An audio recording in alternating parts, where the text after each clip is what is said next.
Okay, maybe we can start so people will follow. Hello, everyone. Nice to have you all here today.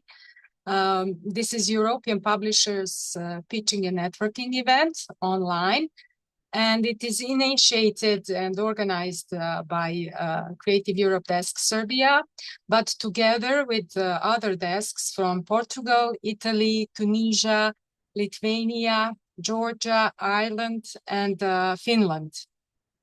As you may know, the desks Creative Europe serve as a contact points for the program Creative Europe, and we inform and do this kind of events to match you up and network different cultural operators.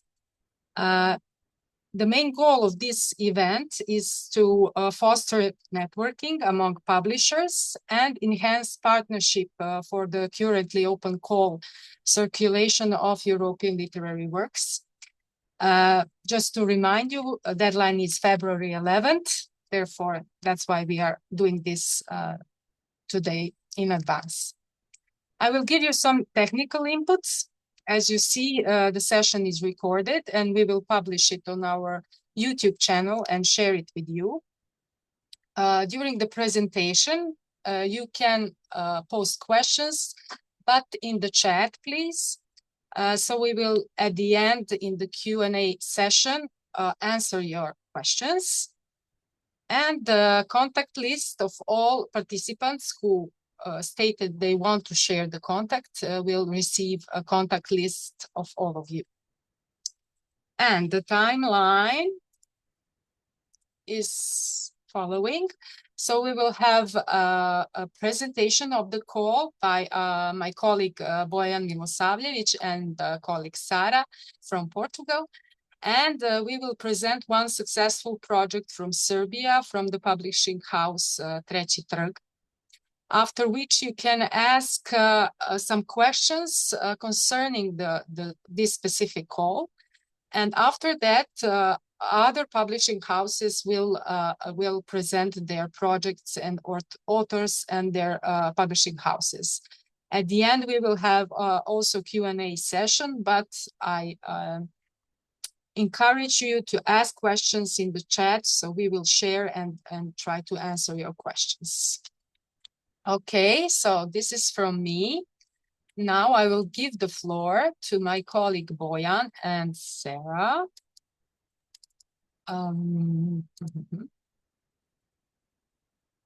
Okay, is this the right presentation, Bojan? Yes. Okay, great.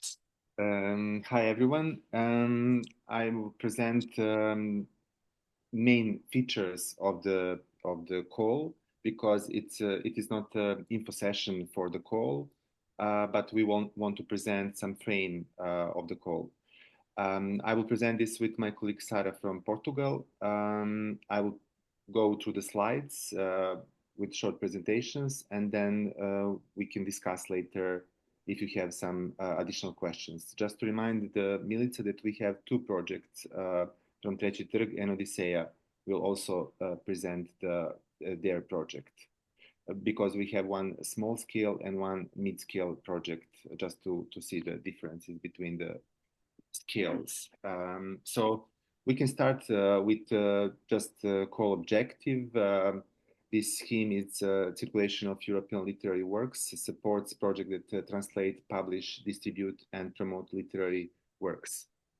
The action will support around 40 projects. Some years it's 44, 45, 44, and some years it's like last year it was 34 projects, depending if the agency will support the small scale or large scale projects. Each project must include at least 5 eligible works of fiction to be translated, published, and promoted. Also, the projects can be done by applied by single entities or by consortium. 5 million euros, it's available budget because it's annual call. every year the call is open, and the eligible budget each year it's 5 million euros. The call supports fiction, novels, short stories, theater and radio plays, poetry works, comics, and youth and children literature. Non-fiction works are not eligible. Also, works must be already published. Also, works not yet translated into the targeted languages, unless the new translation corresponds to the clearly assessed needs. Works written by authors who are nationals of or residents in or are recognized as part of the literary heritage of an eligible country. I will later speak about eligible countries.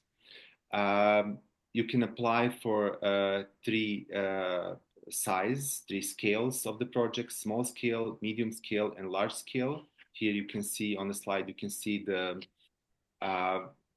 proposals, the rules for each. Sorry, I want to be a lot louder. So you can see the proposition for each of this scale. Some years the priority is on a small scale, some years on a larger scale. So depending on the quality of the projects. For the small scale, you need at least 5 translations. For mid scale, 11 translations, and for the large scale, at least 21 translations.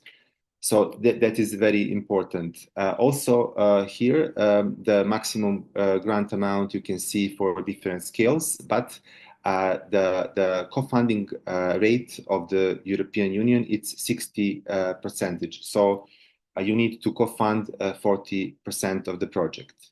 Also, next slide, Milton.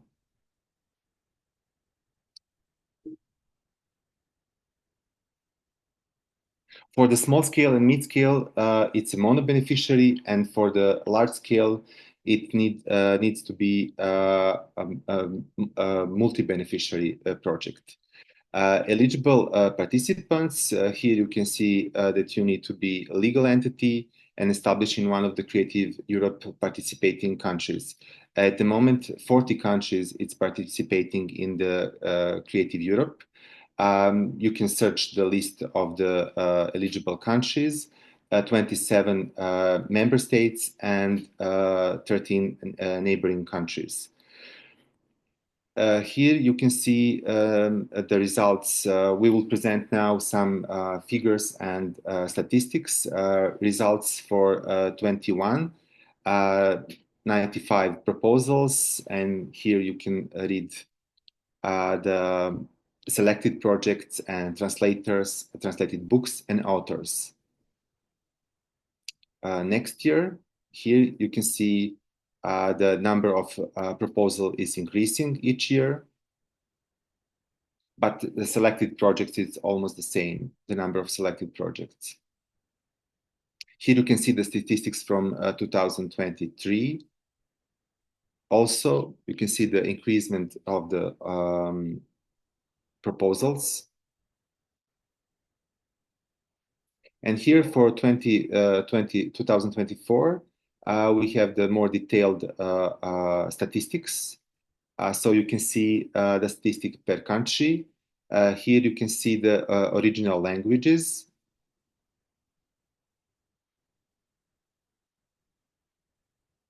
Proposed and selected. And here you can see the targeted languages. We will share this presentation after the session, so you can see some countries are good with a lot of books are translated from their languages, and some countries are good in translated from other languages.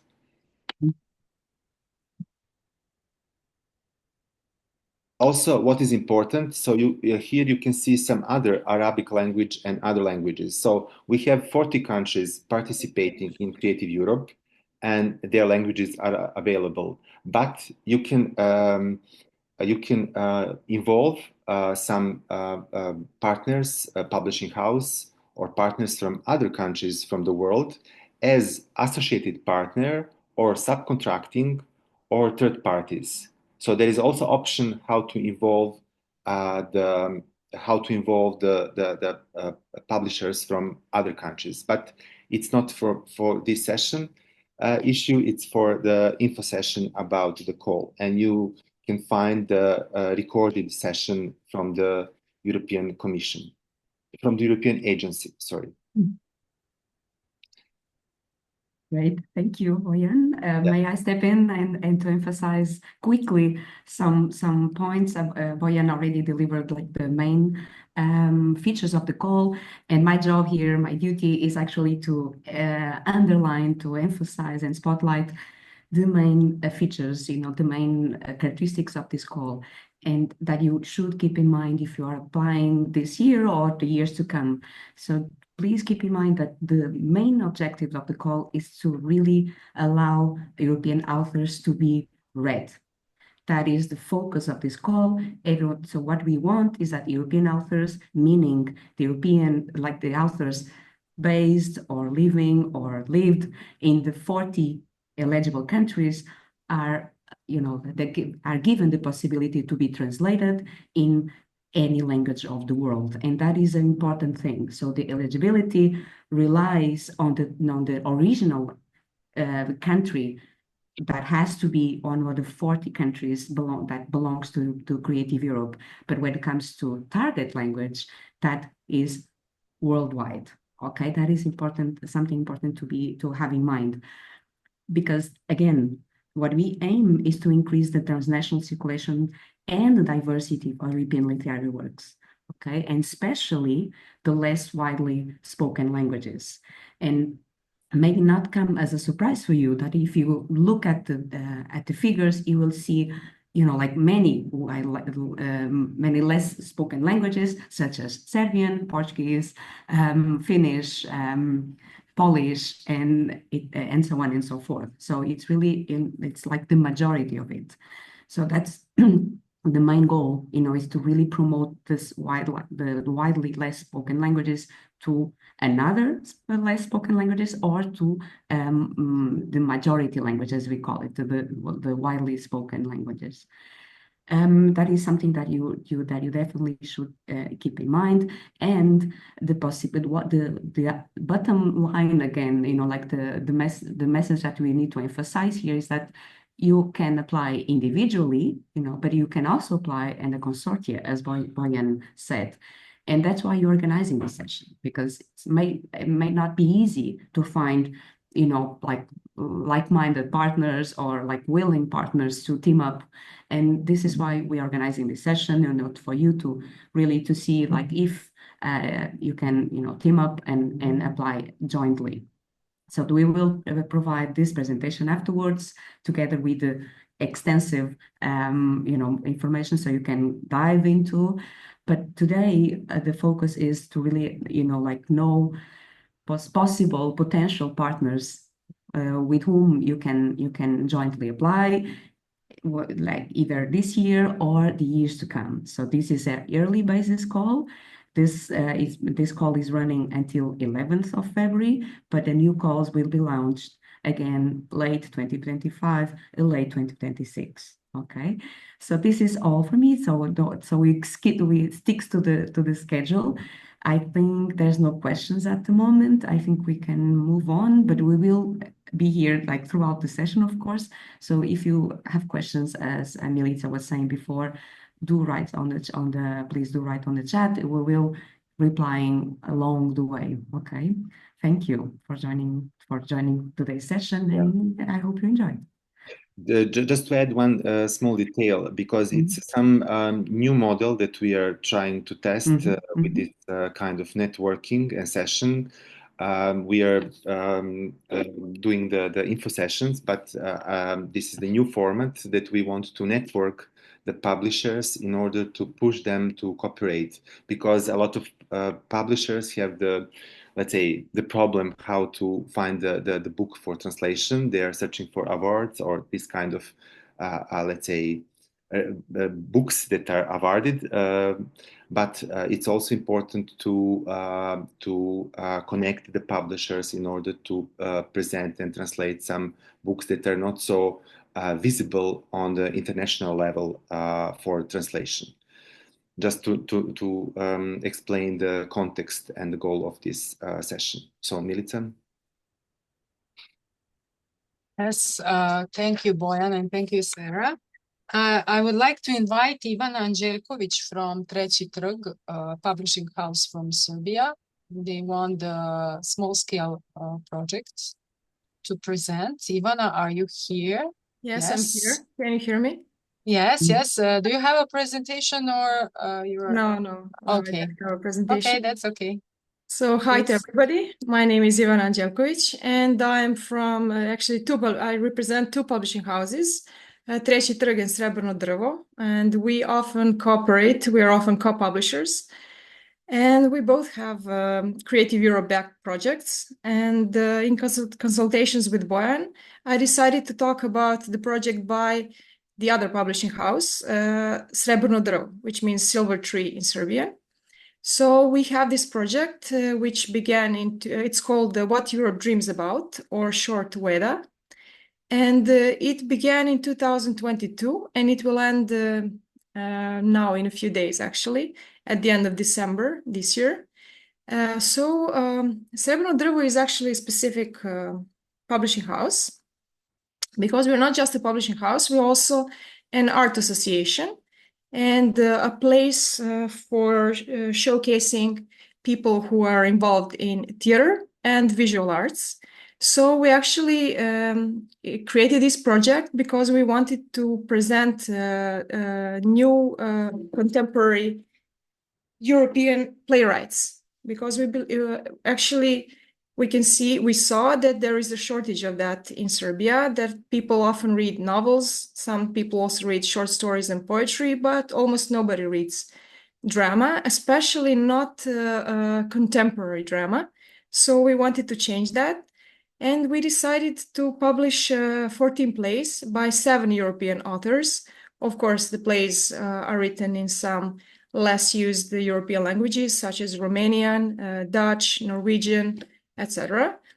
And they're written by 7 authors, and we published 7 books. Because now our project is ending, actually all the books have been published. And we also decided to somehow find a new way to, not new way, but to find an interactive way to present those plays to Serbian audience. So in November this year, we organized the FED, or Festival of European Drama, in co-production with the Belgrade Drama Theatre. And the festival included the premiere of one of the plays, which was produced for stage in Belgrade Drama Theatre. It's a play by Czech writer David Drabek. And after the premiere, we also had, the festival lasted for 4 days, and we also had 6 public readings of other plays in the project. And those public readings, they were conducted by young actors and directors, some of whom are still students at the Faculty of Dramatic Arts in Belgrade.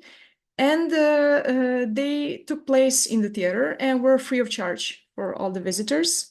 And after the public readings, actually, we had the conversations with the authors, because 4 of the playwrights were our guests. And they had the chance to speak with the audience, to answer their questions, to talk about their playwriting and European theater scene, and also to answer the questions from the audience. And the festival was a great success for us because a lot of people came to the festival and stayed for the conversations with the authors. And it was somehow a really nice chance to introduce Serbian audience to something new that they were not able to know before.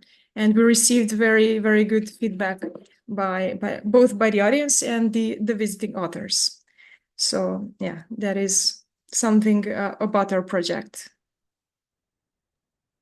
Thank you, Ivana. You're welcome. Yes. Okay. Now we will hear from Odisseia Publishing House, Sandra Bakić-Topalović.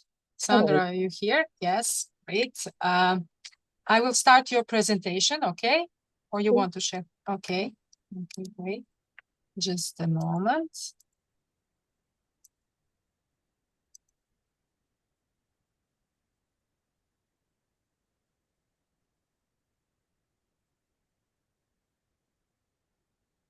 Okay, you can start. Yeah, well, first of all, hello, everyone. My name is Sandra Bakic-Topalovic. I'm an editor-in-chief in Odisea publishing agency from Belgrade, Serbia. First of all, thank you, the Creative Europe Desk, for inviting us to be the part of this webinar. I hope we will all learn something new from these presentations. Today, I will present our current project called You're Never Too Young to Change the World. But first of all, I would like to say something about Odisea to get to know each other a little better. So please, next slide. Yeah, thank you. So we are, as I said, publishing house from Serbia. We are founded in 2003, so more than 20 years working with books. We usually, actually, we are best known for publishing children's and young adult books, although we also publish books for adults as well as nonfiction. But I think that when people think of Odisea, actually, they think about books for children, which is our main interest. We usually translate fiction from lesser used languages, mostly from Europe, but we also have Serbian authors as well. And we strive to publish educational books on ecology and civil education mostly. I like to say that we like non-commercial books and non-commercial topics, and we always try to make them commercial and make them interesting for kids and young adults. Mostly. So our favorite topics are ecology, social awareness, and mental health. And most of the books we publish actually revolve around those topics. We already participated in Creative Europe program several times. Actually, this is our 10th project. So we had 9 successfully finished projects, and this one which will be finished in April next year. So during all those years, we published more than 70 books as part of these projects, usually mostly for children and young adults. And those books were published from more than 10 different languages, including lesser used languages such as Catalan, Dutch, Hungarian, Danish, etc. So our current project, as I said, is called You're Never Too Young to Change the World. It involves 3 publishers. We published 16 books as part of this project in 4 different languages. All of the books revolve around 3 modern-day issues, divided in 7 topics and 2 age groups, but I will say something about that later. First of all, it is an educational literary translation project that focuses on presenting relevant issues of contemporary society to its most sensitive and important groups. We call them tweens and teens, so middle grade and teenagers. 3 main topics of the projects are environmental issues, gender equality and inclusion, and those topics are divided into 7 subcategories, which you can see here. Climate change, animal welfare, gender equality, mental illness inclusion, immigrant inclusion, body shaming, and bullying. So all of these books are divided in 2 age groups. So each category has 2 books, one for middle grade kids and the other one for teenagers. This is the first time actually that we had partners in our project. We were leading the project and we partnered with Založba Malins from Slovenia and Besa Mucci from Italy. Goal of this partnership was actually to translate one Serbian novel into 3 languages. So we got 3 different editions of these books in Slovene, Spanish and Italian. Besa Mucci did the Italian edition and Založba Malins did Slovene and Spanish, since they have one part actually of their publishing house is dedicated only to books in Spanish, and they have distribution in Spain and Latin America as well. So this was a great way for us to introduce one of our most popular author to some European countries and beyond. Next slide, please. So these are all the books that we published. We made a timeline so that all the books are published in by the end of this year, and we let ourselves, have a little more time for a promotion to make sure that all of those books are promoted well. So that is why the project actually will end in April, and we already have all the published books. So as you can see, those are different books from different authors.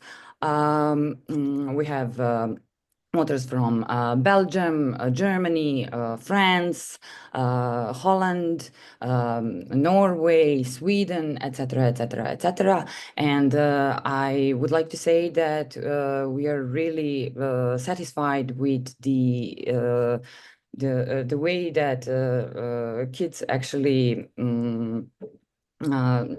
reacted to these books, and especially young adults, because if you publish books for teenagers, you know that it's probably the most the hardest job, actually, to find something that really interests them and that speaks in the language they understand. And I'm happy to say that 2 of those books for adults were actually bestsellers at the Belgrade Book Fair in 2023 and 2024. So I guess we are actually learning their language and managing to find the topics they're interested in. And the most important thing is that one book is about mental health, about anxiety, and the other one is about gender equality, which I think are really important topics. So this is all, because I know we don't have enough time. If you have any questions, of course, feel free to ask. Thank you so much. Thank you. Sandra. No one asked any questions in the chat, so if you are more like into posting the questions now, please. If you have questions regarding the projects, regarding the call, because after that we will present publishers from participating countries. So anyone? I think we were really clear. Oh, wow. Yeah. Hopefully. Or everyone is still a bit like, oh my God, one of the 2. Okay, of course, you can still post questions in the chat, and we will gladly answer. And Bojan and Sarah and the other, we have here representatives from other desks as well. So please feel free to answer questions. Okay, then we will. Maybe to remind people that the call is open till 11th of February. Yes, I told this on the start. Yes, that is very important. 11th February is the deadline. Okay, there is a question. A tricky one, actually, yes. Sarah from Italy like to know, we can choose an author from Northern Ireland. Exactly, that's the thing. I mean, before Brexit, of course, it will be more than eligible, but after Brexit, unfortunately, Sara is not eligible one. But from Republic of Ireland, yes. Yeah, they are participating now. And about Sara, about like the budget calculation, I would kindly suggest to approach our dearest Enrico from the desk from Italy. It will guide you through this, puzzle of the budget calculation, because it's can be quite, a long question to answer if I get it wrong, and usually it is like complicated questions, but Enrico is in place to help Italian publishers, and the same applies for all the other countries. Here we go. In chat, you have the email of Enrico, so you can write him directly. Okay. If you don't have any questions, we can start with the first publishing house, because those first two were projects, although they are publishing houses. So I would like to invite Tamara Krstic from Bloom. Tamara, are you here? Hello, I'm here. Hello. First of all, I'm sorry because you can't see me. We have a problem with the camera, so I don't know what to do with that. So you will. No, it's okay. We can hear you. Okay, thank you. Then start it. Well, Bloom Publishing House founded in 2018. And through these 6-7 years, we published around 76 books. But in the several years, we or between 20 and 25 books we publish per year. And in this time, we received three European projects. So first one, it was finished in the 2023. The second one is still in a process, and the third one is going to start on 1st January of 2025.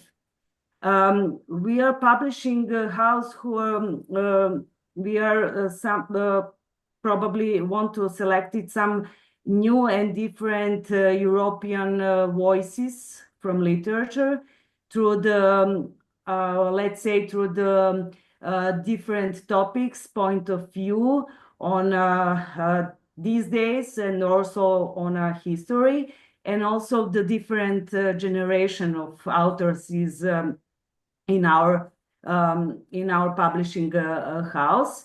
And especially we want to also to found place for our Serbian authors in a European market and in a European literature scene. And one of the best our author is Alexander Shurbatovic. We published 2 novels from this author. The first one was The Turk. It's still a best-selling book. And the second one is really interesting because it's a new one, and the title is Ballads of Fearful Symmetry. It's something different than The Turk, but it's also very interesting because the topics of these 2 novels is something that go through the borders of Serbian literature, Serbian topics, and go really through the European heritage in literature, and it's really interesting. So please, now I will introduce you Alexander Shurbatovic, the author of these very, very good novels. Hi, everybody. Again, we're sorry you can't see us. We try everything with the camera, but simply doesn't work. Okay, thank you for inviting us to this meeting. On this meeting, we're really happy that we can present you my work. I'm gonna present you 2 titles, as Tamara said. The Turk, the chess player, which was kind of historical fact of 18th and 19th century, when that automaton was the one of biggest attractions in the world. And it was invented and constructed by the famous Austrian-Hungarian engineer called Van Kempelen, and it survived more than 19 years. And during that time, that automaton has visited some of most famous European courts, played chess with the likes like Napoleon Bonaparte or John Franklin, etc. And after a while, it became suspicious as a living human being. It showed up at the end that it's hoax, but still some people consider the Turk automaton as a predecessor of artificial intelligence and maybe a predecessor of the first robots. Second novel is about the Fearful Cemetery. It thematizes turbulent times in Serbia during Milosevic ruling, 5 days during a huge contra-meeting between Milosevic supporters and those who wanted to throw down Milosevic. And that was the 5 days when Serbia was the closest to civil war. Ballads just came out right now, and hopefully we believe that they have a good future because the first selling numbers are quite good. Okay, more or less, I won't waste no more of your time. Thank you for opportunity to present my novels to you, and hopefully, if you have any questions, we have 50 pages English translations of the Turk, and we have English presentation for both novels. So if anybody is interested for publishing these novels, please let us know. We will gonna send you all needed material. Thanks again. Thank you so much, Alexander. I would like to invite now our guests from Lithuania, publishing house Baltos Lankos, if I pronounce it good. It was quite good, yeah. Yeah, okay.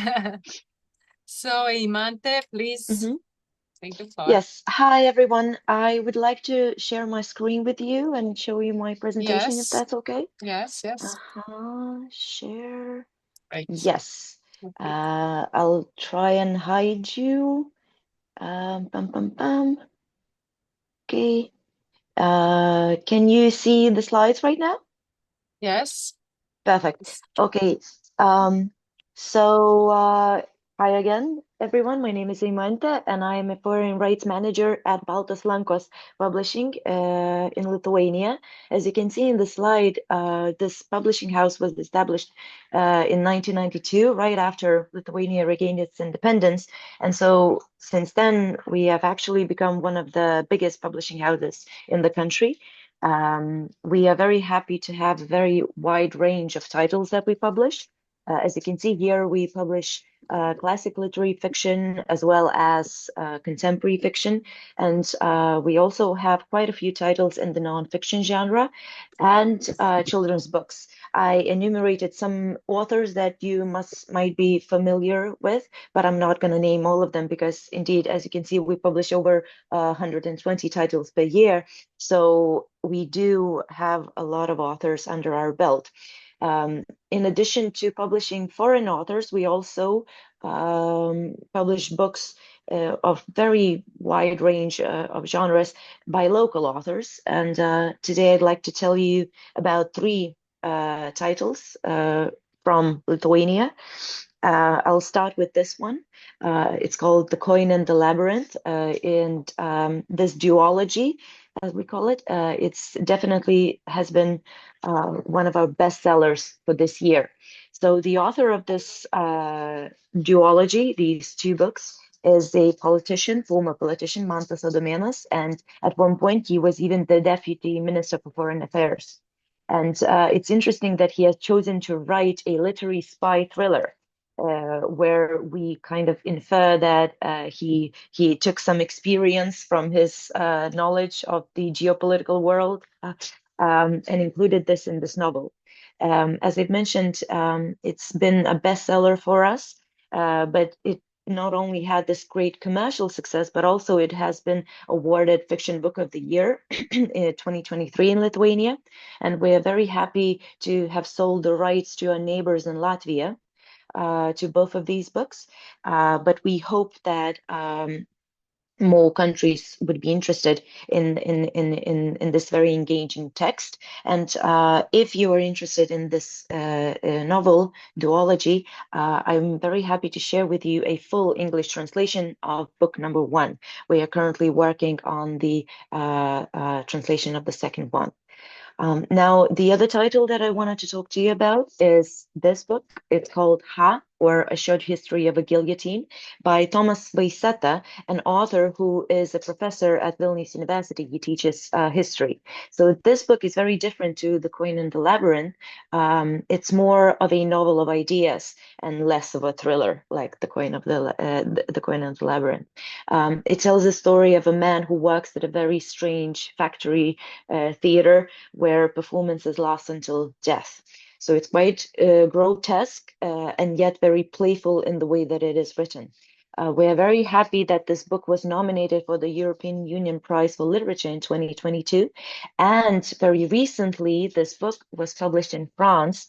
We sold the rights to a French publisher, where we now see it is gaining a little bit of attention from the more alternative scene of the reading public in France.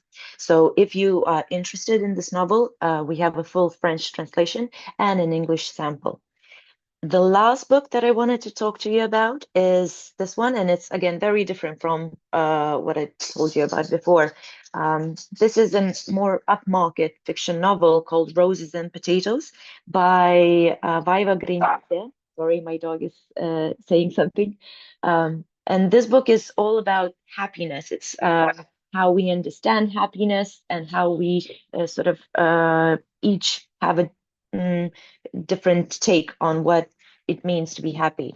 So it's basically a conversation between two characters who live in very different parts of the world.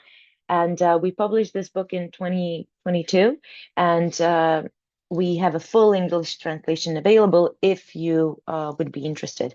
So I guess I sort of overstepped my time, but I am very, very grateful for your time and attention. And if anything, just please write to me and I'd be happy to share any material. Thank you.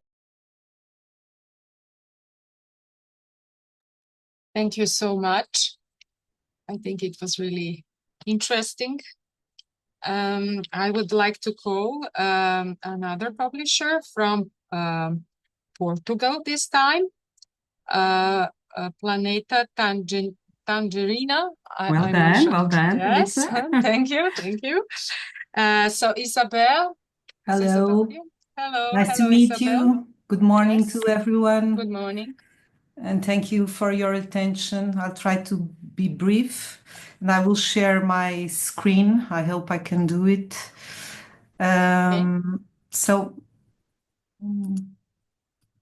Okay, are you seeing it?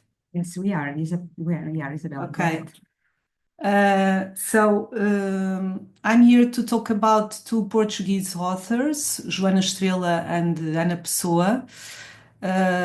First of all, I must say that Planeta Tangerina is a very small Portuguese independent publisher.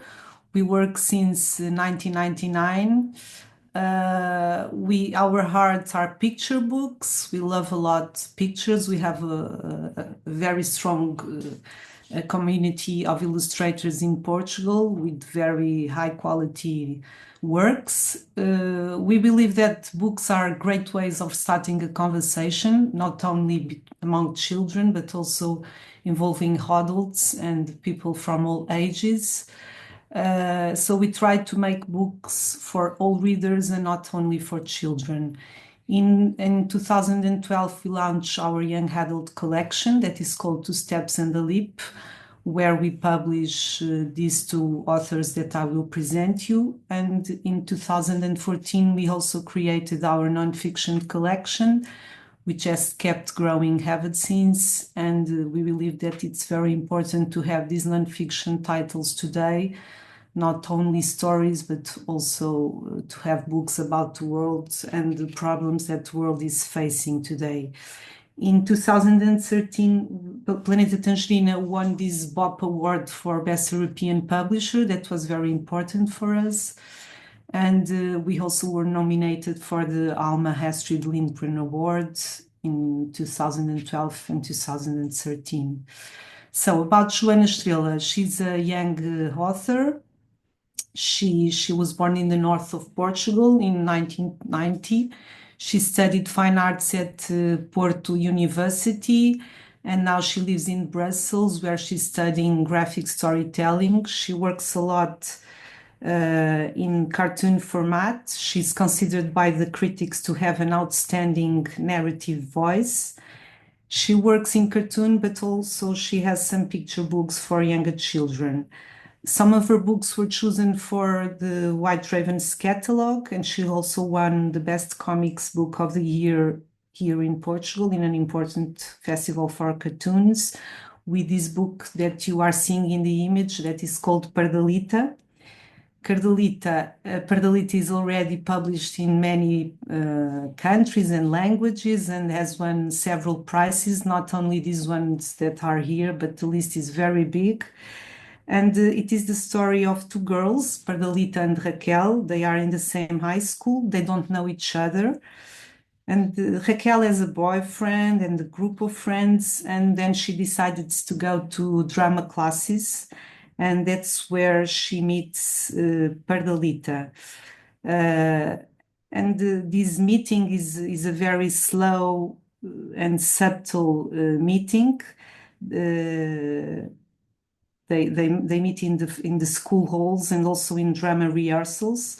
And about this book, the Portuguese newspaper said there's a very little or perhaps nothing out of the ordinary about the story of Raquel's love for Pardalita. However, the merit of the narrative lies in the subtitles that make it unique on one hand and profoundly empathic on the other. And the American School Library also said that it's highly recommended for collections where readers are looking for a leisurely emotional stroll through a slice of life story that explores identity and sexuality in an authentically sweet and subtle way. So it is a love story between two girls, but it is very subtle. And the main theme of the book, it's not the love story between two girls, but it is just a very simple and ordinary love story between two people, and it doesn't matter the gender. Then I will shortly present three other books from Joana Estrela. The first, it was written by Ana Pessoa, the author that I will present after this one. This book is called Here is a Good Place. It was published in 2019, and it is a kind of notebook or journal and also a place where Ana Pessoa's words and Joana Estrela's illustrations come together. This is a kind of graphic journal that is written and drawn by four hands. And here we find the thoughts and observations of Gloomy Teresa, the character, her notes about her family, her friends and her school, about freedom and the future, and how also her spontaneous drawings of cats, plants, people, washing lines or views from a window, all of which crossing Teresa's path each day. Then the second book is called Boy Girl. It's a picture book. It has just 32 pages, as almost all classic picture books. And it's a book about identity. We say that our identity can't be summed up in just 2 words, and much less by a choice between the words of this book's title, boy, girl. And we won't find meaningful answers to the questions of who we are with just 2 words. We need a whole range of tones and possibilities, and this is not a theme where white and black are enough. So in this book, Joana Estrela invites readers to celebrate diversity, freedom, and respect for all. And it's a book that speaks about gender identity in a very simple way, with humor and sensitivity. Then the 3rd book is called European Short Hair. It has a very different title in Portuguese. It also was chosen by White Raven Selection last year. This is Joana Estrela's latest novel, and it's the story about a cat that is dying. We follow his last days of life and the difficult decisions faced by its adoptive family. It's a very moving book about loss, which also celebrates life. And we have this cat at the heart of a human family, with all the anxieties, the obsessions, and also the difficult decisions that they have to take in these last days of the cat's life.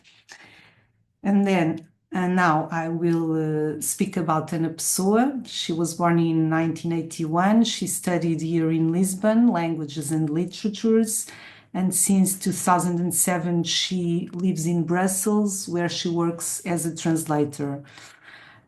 We met Ana some years ago because she won a very important prize here in Portugal for younger writers, the Branquinho de Fonseca Prize, and we loved so much her text that we decided to create a collection for young readers here in our publishing house. I will present you that book later. But first, I will talk about Mary John, that it is one of the most sold books of Ana Pessoa. It has had a huge success in Spain, and also in South America. And Mary John is the story of a girl called Mary John, of course. Mary John met Julio, the pirate, when they were kids. They lived in the same little square where they played together with other neighbors. Then they grow. Mary John fell in love with him and he broke her heart. And now, some years later, after moving to a new town, Mary John writes him a long letter reflecting on the childhood and teenage years they spent together. And it's between sorrow and humor that Mary John organizes her thoughts and emotions, and she gathers strength to start a new chapter of her story with a new boy, of course. And the book is illustrated by Bernardo Carvalho with these beautiful blue drawings that are like a soundtrack of the book, sometimes taking all the pages, sometimes taking the format of cartoons. It's a very nice book. We have sold many copies here in Portugal, and we keep selling it because readers from all ages love it. Thank you. Isabel, can you Okay, please I have just to stop. yes. No. I feel that this is very interesting for us. Just be You need to quicker, wrap up. please. Sorry, I know. Okay, these are the last ones I won't talk about. You will see just the covers, and I will show you the last slide with our contacts. We are represented by Koya Agency, and if you want to send us an email about collaborations and proposals, I'm also sending you Rosa Clark, showing you Rosa Clark address. Thank you for your attention. Thank you very much. You have also a question about Pardalita. Is it a graphic novel? and is it colored? But I would ask you to answer in chat. Okay. So we I'll can do move it. on. Yes, so I would now like to introduce and invite Mr. Pedro Soremeño from Paleta de Letras. Pedro, are you here? Hello, everybody. Hello. How are you?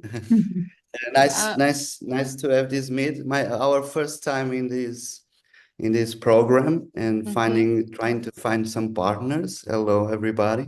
We are a Portuguese publishing company devoted to picture books, as like Tangerina. We are a small independent publishing company. We don't have a huge catalog, but we like to work each book as itself. And that's why we also, beside being publishing, we also produce events, cultural events. We produce the biggest illustration event in Portugal, Braga em Risco. So this year, in 2025, will be the national capital of culture in Braga. So we'll have a big edition, the 9th edition of Braga em Risco in Tibães Monastery. We are starting to program that event. So our philosophy is like publishing a book, but then to promote our authors, our national authors in book fairs, international fairs, with working the book in different areas, like we transformed the book in theater, we transformed in music concerts, we transform it in audiobooks or in video books with sign language. It's also important. We transform it in workshops with elderlies. Okay, we're now starting to do lots of workshops with seniors because we believe the children book in the picture book, it's not only for children. So we work with several generations. And these are some books we have in our catalog. We also obviously buy foreign rights. And we had this year Marco Soma and Valeria do Campo and some other authors like Gabriel Pacheco visiting Braga in our illustration meeting. But we also create books from the texts from the author, the national author, and we contract the illustrator and we valorize the professional translators, because that's the main concern of one of the main concern of these programs is to promote our translators and to create bridges with other countries. So I brought you in a short version as like Tangerinas. I brought you just 3 books of our national catalog with national authors like Rachel Caiano. Oh, these are some of our events. This Braga em Risco is our biggest event, but then we produce small festivals in Maia, Manteigas, Gavião. It's like storytelling festivals and children book festivals. So we have now about six cultural events all around the country. And that's how we promote our authors' work. We make storytelling, we make workshops, masterclasses, exhibitions, collectives. And this is one of our example. This is the Melody of Mother Nature. It's about the environment and ecological book. It was born in Serra da Estrela, and it's the author is Stefania Sorreira. It's her first book. She's a huge storyteller and also a lyric singer. So he makes like storytelling, make a singing book. That's why we put the audio book and we put the scan of the English version. Then you can read it and analyze it further. Okay. She was a finalist of the Chinese Prize Illustration. Is illustrated by Dina Sachs. It's a Portuguese illustrator. And the story is about it's a comic perspective of human society. It's kind of human watching, a reverse of bird watching, but by birds, how they see people and our behaviors and social issues. Okay, so that's the main theme of the book. This is how we promote the book with book reading, story time sessions. You see here with older people.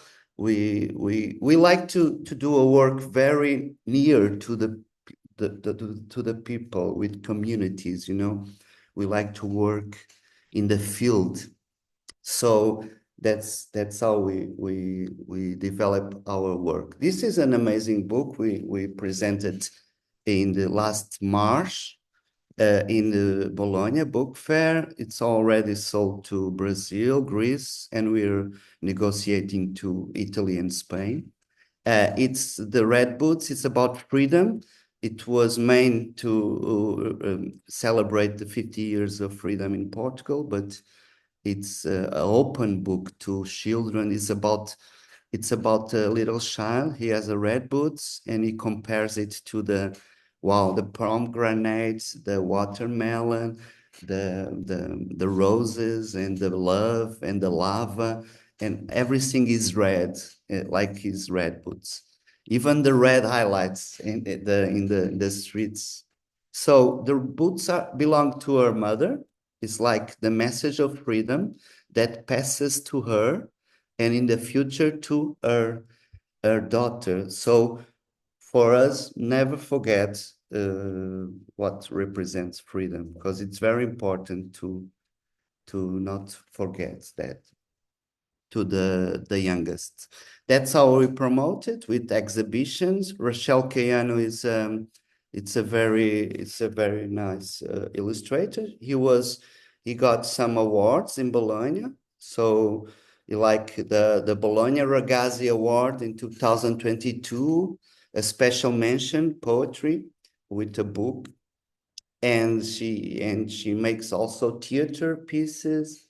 She also represents. This book was transformed into theater, as you can see in one of those pictures. We transformed the book. And then we have the two last books. We have the Seeds.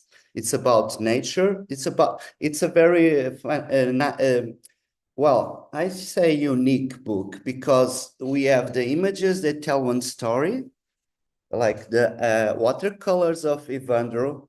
They tell a story about nature and the development of the earth, and the text represents the evolution of the human species. So the text and the images, they like enter in conflict, because that's what humans do with nature.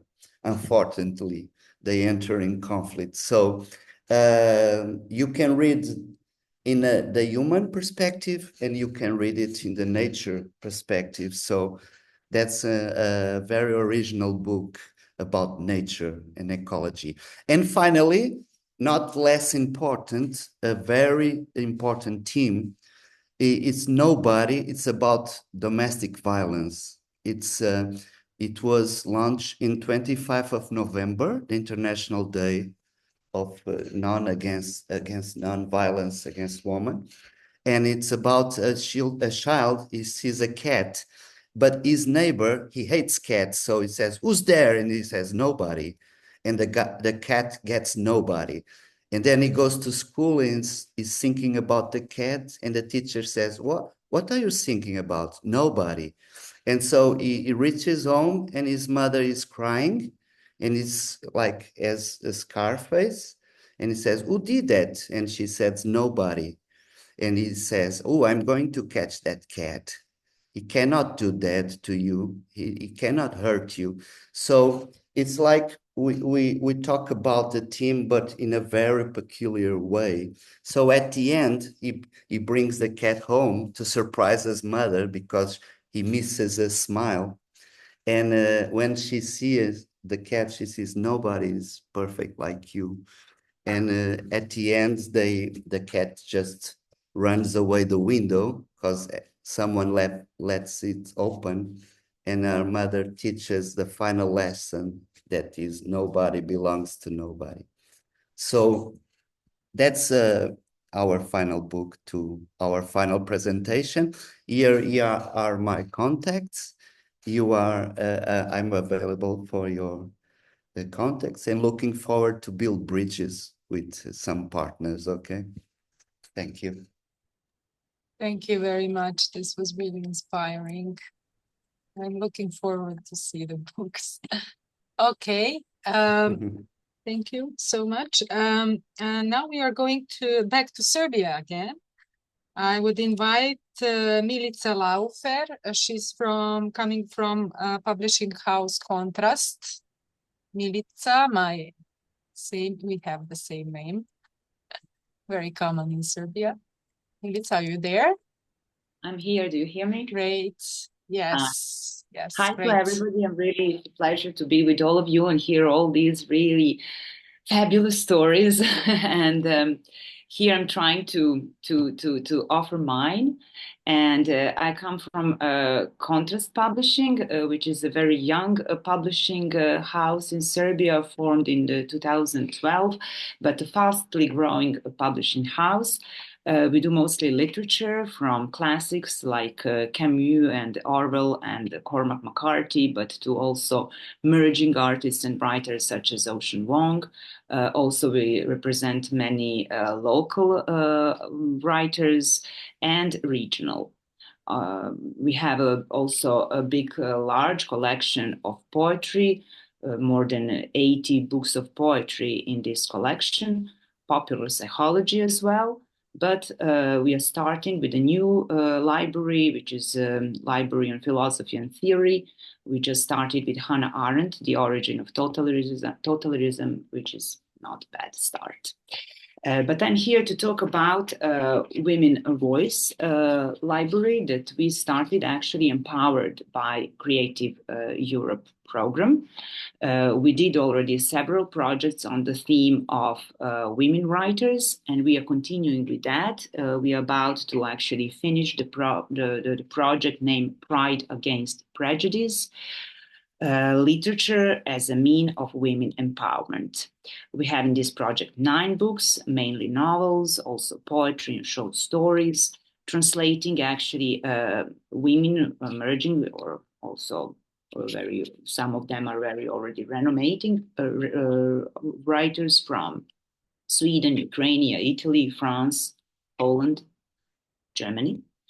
And it is about to be finished. I'm all a little bit talking quite fast to say many things, but also to get on my main topic here, which is to present you our writer, our author, and all in the context of our library, our collection, which we call Women Voice, in which we already published many women writers, some of them classics, such as Simone de Beauvoir or Merce Rodoreda, but also we are joining there all these in this collection, all the women writers from all over Europe, trying to actually find and search on this women voice. Is a women voice in spite of, and women language actually,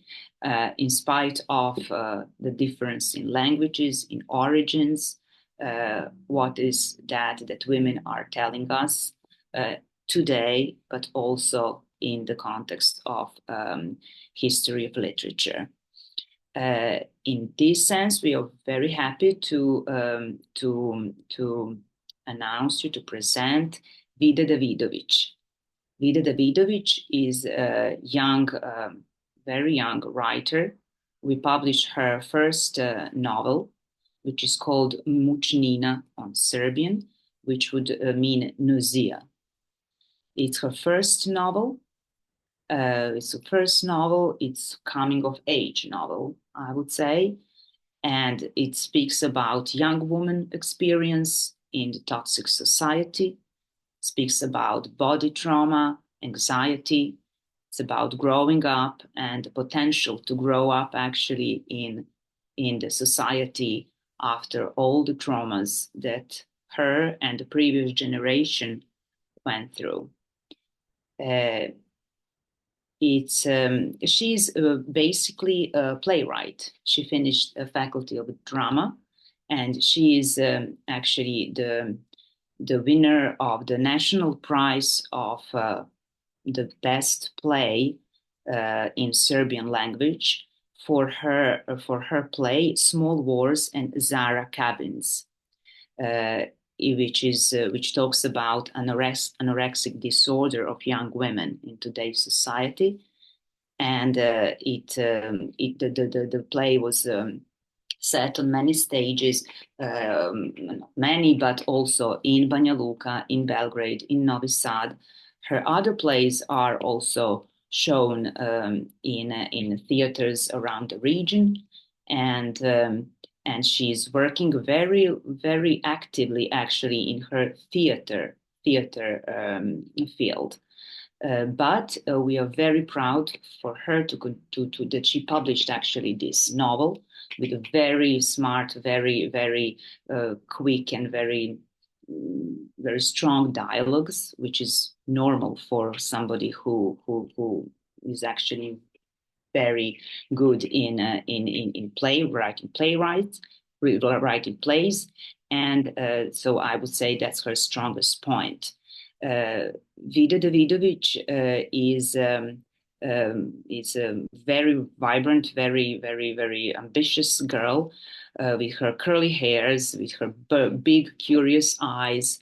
She's currently doing her Fulbright scholarship in Nebraska University, and also writing for a regional platform, Velike Priče, big stories. I don't know how I would translate that, with many relevant and big authors, shoulder to shoulder with all of them. And we are very proud of Vida Davidovic, who is still a student, as we are proud of all young people and students in Serbia these days. So I'll be happy to give you contact with Vida and to somehow empower this project of ours to spread the world of young women, of women literature with you. Thank you. Thank you, Milica. Now we are moving on to another publishing house, or we already heard them at the beginning, Sandra. It's a publishing house, Odisseia, but they would like to present one of our authors called Jasminka Petrovic. Melita, can I share this one? I made some minor. Yes. Okay. Yes, of course. Yes. Sandra, the floor is yours. Oh, here. Can you see the presentation? Yes, Jasminka, yes. Yeah, okay. Well, hello again. Now I would like to shortly represent one of our most famous authors. It's Jasminka Petrovic. I already mentioned her when talking about our current project, since one of her books is included in that one. Jasminka Petrovic was born in Belgrade. She studied Spanish language and literature. She is currently one of the most popular and awarded Serbian contemporary authors for children and young adults. She wrote more than 30 books so far. She started in early 90s, and kids immediately loved her. I remember when I was a kid, I mean, her books were immediately seen as something worth attention. And that's not only case in Serbia. Her books are translated in more than 25 different languages in Europe and abroad. Some of her books are even translated into Chinese. Many of her books are staged for the theater, and some are even made into movies. So, as I said, she is really a superstar in Serbia, and I myself am really happy to have this chance to work with her, and I'm really proud that Odisea is her publisher. Not all Jasminka's books are published by Odisea, I have to say that, but I will of course talk about those which are. It's important to know that Jasminka participates in numerous programs and projects in Serbia, in region and abroad. She likes to talk to kids. She always travels, go to school, and she has the direct contact with children all the time, which I think is one of the secrets actually of her success, because she really knows children very well. She lives in Belgrade with her husband.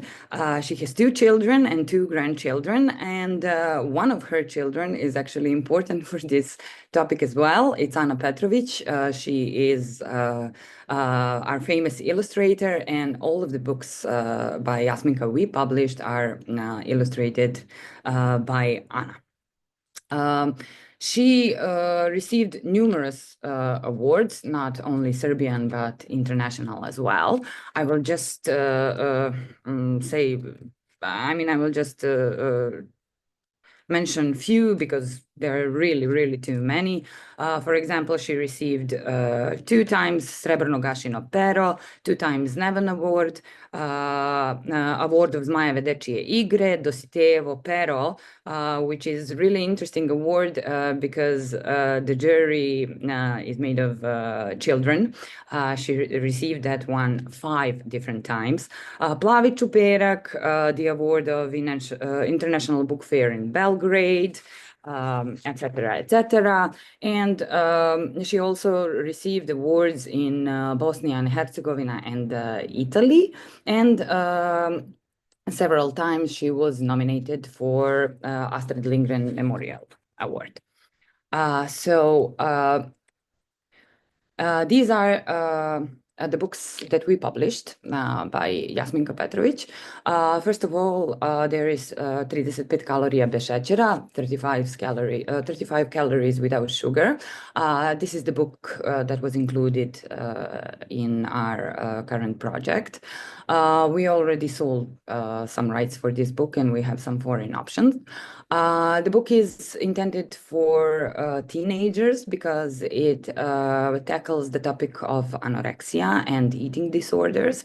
But as all Jasminka's books, it is really well written, and it is not scary at all. You know, it is written in language that kids can understand. And unfortunately, I think this is really important topic today.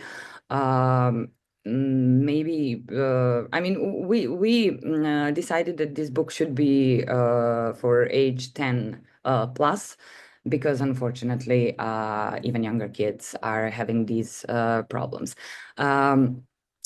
It's interesting that this book resonates with public in different countries. For example, I had a chance to travel with Jasminka to Bologna Book Fair this year, and she was a guest in one Italian school, high school, and she talked to kids about the book. She presented it and talked about the problems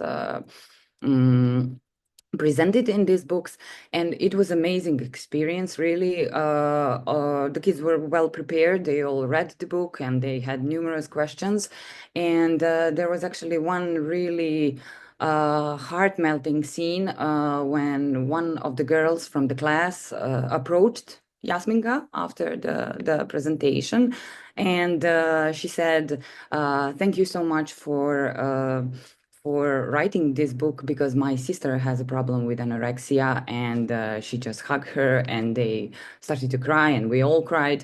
And it was really a great actually to see, how some of the books written in Serbia. I mean, Serbia is a small country, it's a small language, how well it is received in different European countries. The next book is Da li ste vi žaba? Hello, are you the frog? This one is a little bit different because it's actually collection of short plays. And we have in this book we have texts for younger kids and for older kids, and it's intended for home theater. But this book became really successful in schools for dramatic classes, and it's not, of course, intended only for kids who are interested in theater or want to become actors. No, it's actually a great way to solve the problem of stage fright, for example. It is also illustrated by Ana Petrovic, as well as the next book, which is maybe one of my favorite books by Jasminka. It's called Mene je teško ne voleti, You Cannot Not Love Me. And it's a story about a girl, Nina, who is a ballerina, and her dog named Krca. And we have two different perspectives in the book. One is told from the perspective of the girl, and the other one is told from the perspective of the dog. And this is one of our best sellers, one of the, I don't know, most popular Jasminka's books, because, kids love dogs, and it's always funny to them to see what our pets are thinking about in their heads, and maybe to even understand them more. This book is already sold to Macedonia, and we have a foreign option for Croatia. We have samples in English, Spanish, and German available at our website. And this interesting duo, also bestsellers, I Want to Go Home and I Want to Go to School. I Want to Go Home was included in White Raven catalog in 2016. It's a really popular book because it's a book for younger readers about a boy named Nicola, who was really irritated by his parents because, they make him go to bed early, they make him eat vegetables and everything that, parents do. So he decided to find new parents. And to do so, he travels through space. And he meets different families, and he tried to live as part of those families. And it's really really nicely illustrated, also by Ana Petrovic. I don't know if you see me at all, but I can maybe show you. Yeah. So it's fully illustrated. Sandra, can I ask you, please, just to keep the time? Oh, yeah. Okay. Sorry, I know it's... Yeah. Sorry. And the last book actually is also about Nicola, but this time he is irritated by his school because he is very bored and he wants to find a new school, and he travels through time and attends different schools from prehistoric time to Middle Ages and whatnot. And then actually he realizes that we all have to do something to make our school better. I will share in chat our foreign rights page, so if any of you are actually interested in some of these books, you can of course write, and we will send you materials. Thank you so much. Thank you, Sandra, so much. Now we are moving to Finland. Petra Valila if I pronounce it well, from publishing house Osuskunta Poesia. Are you here, I'm Petra? here. I Great, am, great, yes. great. Thank you so Great. much for joining us.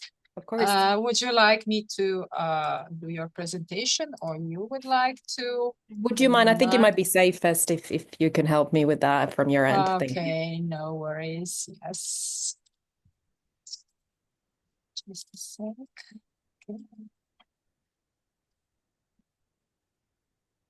Great. Like this. Perfect. Thank you. So yeah, my name is Petra Valela, and I'm here to represent Poesia, which is an independent and cooperative publisher based here in Helsinki, Finland. And Poesia is really a distinctive voice from the Nordic literature scene. And Finnish contemporary poetry is actually thriving at the moment in its really experimental, interdisciplinary, and philosophical nature. And Poesia is one of the ones leading this movement in Finland with a focus on boundary pushing works. And we're really proud to be the ones to actually publish a very significant part of the contemporary Finnish poetry today. And Poesia is known for our work in translating classics into Finnish, poetry classics, but also in introducing new poetic voices to the world. And when it comes to the works that we've published in the past few years, for example, there is really a growing focus on really fearless and singular poetry that explores themes like identity, technology, language, and the future. And these, we believe, are themes that transcend borders. And if we can stick to the previous slide just for a little bit longer, thanks. Thank you. And unlike most publishing houses in Finland, Poesia is really proudly a cooperative, and we're run by poets, writers, designers, and other professionals in literature and design. And our approach deviates from the sort of the commercial publishing side, and this is something that we're very proud of. And today, as we move to the next slide, we're proud to present you with 3 works that use poetry to address questions related to identity, technology, and work. And these books, all 3, challenge genre norms. We have sci-fi poetry here on this slide. We have conceptual corporate poetry and hybrid digital elegies. And we believe these would appeal to contemporary readers everywhere seeking experimental and genre-bending writing. And all 3 have been nominated for some of the most prestigious awards in literature and poetry here in Finland, and we feel these represent Poesia's poetics very well. So this first one is Virpi Alanen and Lento, and this is a sci-fi poem exploring existential questions like what it means to be human in a very alienating world. And it intertwines science fiction, melancholy, and poetic rhythm. And we feel that in this era of increasing uncertainty, Lento reflects the raw melancholic beauty of space and life. It has a dark lightness that has been appealing to all kinds of readers of speculative fiction, avant-garde poetry, and even those who are drawn to existential works like T.S. Eliot or Clarice Lispector. And it has a very unique structure. The poetic code might be a challenge for a translator, but not an impossible one. It's an open-ended, layered, polyphonic interpretation that invites the reader to participate in creating its meaning. And Virpi Alanen is a poet, aphorist, critic, and an art journalist based here in Helsinki. And this is, I believe, her 6th or 7th book, and she's been nominated for several really prestigious awards here in Finland. So she's really considered one of the top prominent contemporary poets here in Finland today. And if we move to the next slide, please. I'm a bit biased here because this is my book. This sort of reflects the way Poesia operates. It really is a cooperative run by poets for poets. This is corporate poetry. It uses the corporate language, the language that we use at work or in the in the corporate sphere, and dissects the absurdity of it, and it dissects the absurdity of modern work culture and the language that is very abstract. And it has reached a lot of readers who are not necessarily drawn to experimental poetry per se, but find it very relatable because, you know, there are so many of us who are navigating precarious labor, the alienation of work, and professional jargon. And it's very experimental, but it's still sort of accessible because the language is the language of work, and there is a slight corporate critique to it. But yeah, it sort of taps into the international trends toward political, conceptual, and minimalist poetry.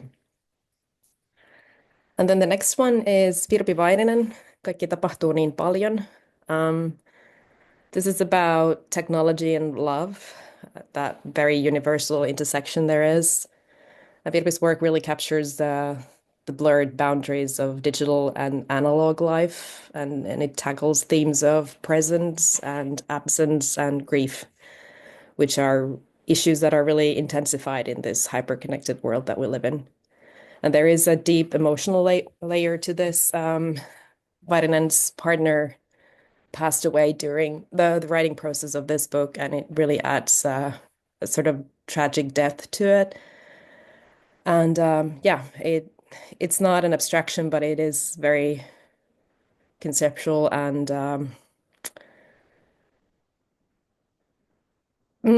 yeah, not sure how to describe this actually, but it's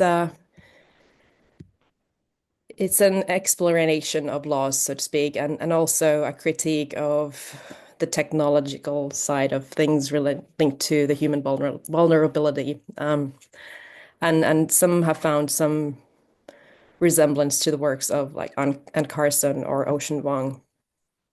Yeah, so these are the three ones that we wanted to present to you today. So Lento is for anyone interested in sci-fi poetry, philosophical poetry. Ehkä is about corporate culture, conceptual poetry. And then the last one is about technology, digital age, and anxieties. And thank you so much for having us here. Thank you. Thank you very much for sharing this exciting books and language, I must say. I would like now to invite Danica Perišić from Akademska knjiga. We are coming back to Serbia again. Are you here, Danica? Hello, yes. Yes. I'm afraid I have to stay off camera. My internet connection has decided to be unstable today, and I'm sorry if I drop out. Promise I will come back soon. So if you can share my presentation. Just a moment. Oh. Just a minute to catch this.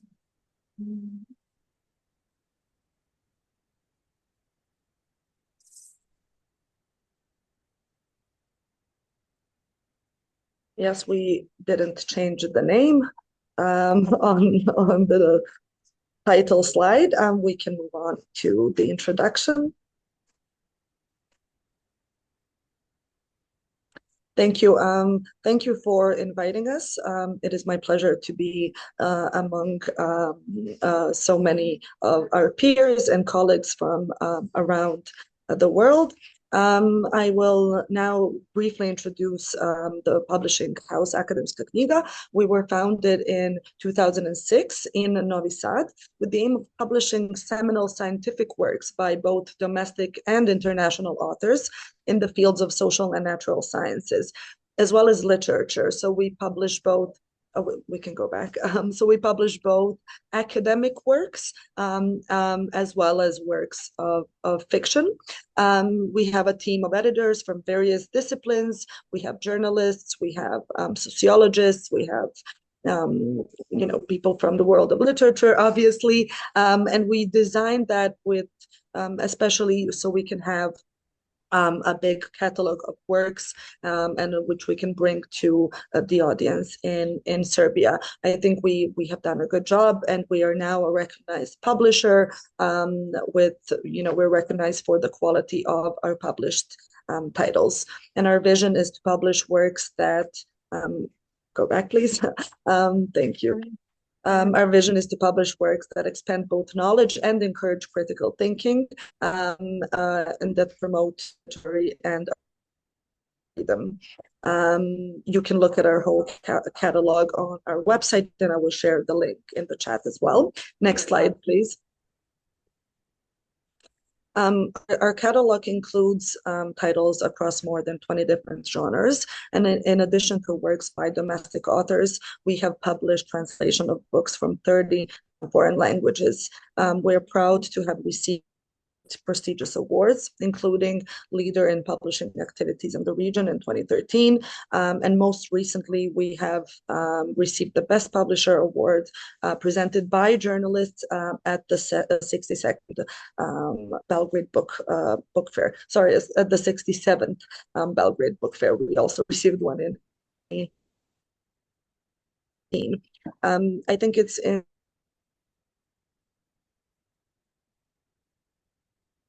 to publish. We try to stay current with the trends. We aim to bring new and fresh voices, along with important traditional literary figures to the Serbian audience. We publish books that received the Prix Goncourt, Booker Prize, Nobel Prize.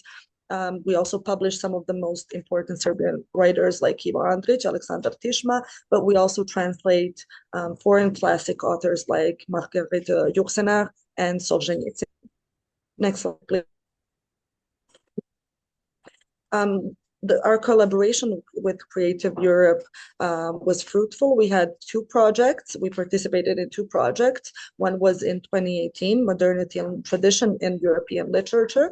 We focused on translating and promoting literary works across the European Union so we can increase the accessibility of high quality European literature and expand its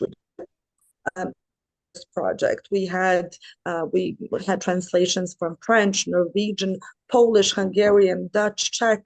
So as you can see, we had some, traditional languages that are often translated like French, but some that are less translated into Serbian, like Norwegian and Dutch. We also try to publish books that receive the European Union Prize for Literature. The book Hunger from 2015 was translated for this project. And for our latest project from 2022, we translated a book called Flama by an Albanian author. In our second, The Road Through New Europe, we showcased authors from diverse linguistic and cultural backgrounds united by a shared theme, the search for identity in a globalized and modern world. And we had languages such as Hungarian, French, German, English, Romanian, Albanian, Dutch, Italian. We translated a Serbian book to Hungarian and another book, a Serbian book to English. Which was a first for us, and really also interesting to try and publish classics. We published Margarete Jursenar, Théâtre de, the theater, a collection of plays. And we published a young Romanian female author who published a poetry book, and it was the first time she was being published. So I think it's very important to us to have a mix to try to give young authors voices and the opportunity to showcase their works to a big audience, but also to keep up with traditions and keep texts alive that were published a long time ago. Next slide, please. We are now presenting two young authors that we think would be a great fit for translation. First up is Vuk Vučković. He's a writer, poet, and a journalist. In his journalistic career, he focuses on giving voices to the marginalized. And we now published his short story collection, Side Hits, which offers a vivid and skewed reality. He is drawn to characters from the social margins, the humiliated, outsiders, homeless people, smugglers, thieves, drug addicts. And what their life looks like, and how he can bring their voice to the broader audience. He's also interested in the literary profession and the world of the art scene, populated by all these diverse characters. And he strives to highlight the position of art and literature in a world dominated by consumerism, corruption, and the decline of moral values. He aims to bring people out of their comfort zone with his works, and he also manages to achieve this convincingly and memorably with his bold linguistic choices, engaging style, and which gives his stories a distinct authenticity and charm. Next up, we have Vladimir Petrovic. Vladimir Petrovic, he's a prose writer, essayist, he's also an editor, and he published a short story, How We Become What We Have Become, where he presents a century and a half of Balkan history by focusing on the destinies of individuals. He illustrates the impacts of wars, societal upheavals, revolutions, and various other events that impact the lives of individuals. Which is a very interesting point of view.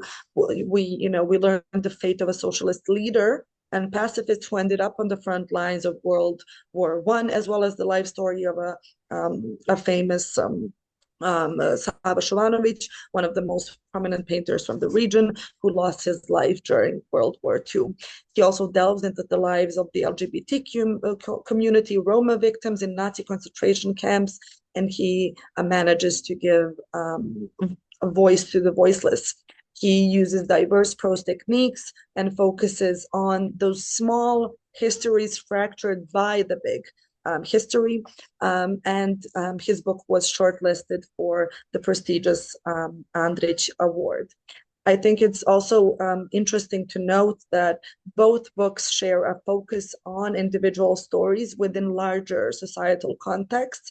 They both want to showcase marginalized characters and highlight them, outsiders, victims, minorities, giving voice to those often overlooked by society. They use their stories to critique societal issues such as war, moral decline, consumerism. They offer perspectives that challenge readers' comfort zones, which is especially important today. They explore how historical events and contemporary realities shape the lives of individuals. And they also address the role of art and literature, which we all strive to convey when we publish these works, and when we translate them, and when we work to circulate all these works through Europe. And they critique the position of art and literature in modern society. They both use engaging and diverse storytelling methods. The Petrovic employs varied prose. Petrovic uses irony, humor, and bold language to captivate and challenge readers. To sum up, both collections reflect on individual destinies caught up in the turbulence of history and contemporary society through compelling, nuanced storytelling. And I think this is just, a glimpse of what we have to offer. We have amazing authors, and we always try and, give opportunities to new authors. So please do reach out if this sounded interesting to you, and if you would like to collaborate. I know I thought a lot of your presentations were interesting, and I am excited to collaborate with many of you. Thank you. Thank you, Danica. Thank you so much. Now we are moving to Italy. We are going to listen to Mr. Federico Appel from the Sinos Publishing House. Federico, are you here? Yes, I'm here. I hope you hear me well. Yes, we do. Okay. Do you want me to present your slides? No, also I could do, maybe. Okay, great. Just 1 second. I find the right window. Is this? Okay. I will be fast in 5 minutes. Synosis is an independent publishing house. We were founded in 1990, so we are almost 35 years. And we still to be independent. We are a cooperative, and we are completely focused on high quality books for children. What I would like to explain is that we publish almost 30 titles per year, but all the titles are fitted in different series. We do picture book, we do first reading books in all caps text, we do illustrated fiction, we do fiction for older readers, we do novel for quite young adult, and we do graphic novel for early readers and graphic novels for older readers. What we do in every titles we try to produce is to be inclusive for the most. All our books are designed with dyslexia-friendly font and some layout rules that we develop, and we still continuing developing with some neuropsy that follow us and that work with us in build some strategy as to include new reader or reluctant readers in the books or in reading process. So that is very important for us and for the title we choose and for the title we would like to produce. I think the alpha round of our production is made by Italian authors and Italian illustrators, and the other 15 titles per year are we buy titles from all over Europe and sometimes Canada, for example. But we like to explore new market, new kind of books, new production, new ideas of books. So, for example, we publish Greek author from Estonia, Slovenia, Latvia, France, Germany, Norway, Denmark, etc., etc. We love to explore new kind and new ideas of books. Graphic novels for us are quite important because we noticed it when we started to do some graphic novels 10 years ago. We noticed, of course, something that could seem really elementary, but it was important for us. We noticed that the graphic novel could be an interesting medium as to introduce new kind of reader to maybe some difficult themes. So, for example, we notice for older reader, for example, that if we use graphic novel, we could bring maybe some complex theme to them without less or with less problem in respect to non-fiction books or a novel. For example, in this page, you could see the graphic novel Telemark. Telemark is something about, it's interesting to talk about because it's a book about atomic bombs and physical research during 30s and 40s, but it's also an action graphic novel, very useful to read, and it's quite working well in Italy and allow us to talk about something very difficult in a very easy way and to all kind of readers. So it's very interesting for us. And we developed in this year 2 series about graphic novel, one about older reader and one about early readers. The series Prima Graphic is dedicated to early readers, and for us it's working very well because we try to mesh up or to mix or what you want, some picture book style, some illustrated fiction style, peculiarly comic style altogether. And this mixing, in which we use, for example, all caps text in some case, quite more usual layout in other case altogether, It's interesting because, of course, improve new skills in reading process for early readers at the beginning, but also allow author and illustrator to imagine something new that is not exactly a picture book, is not exactly a comic book with square and balloons, but it's something in the middle.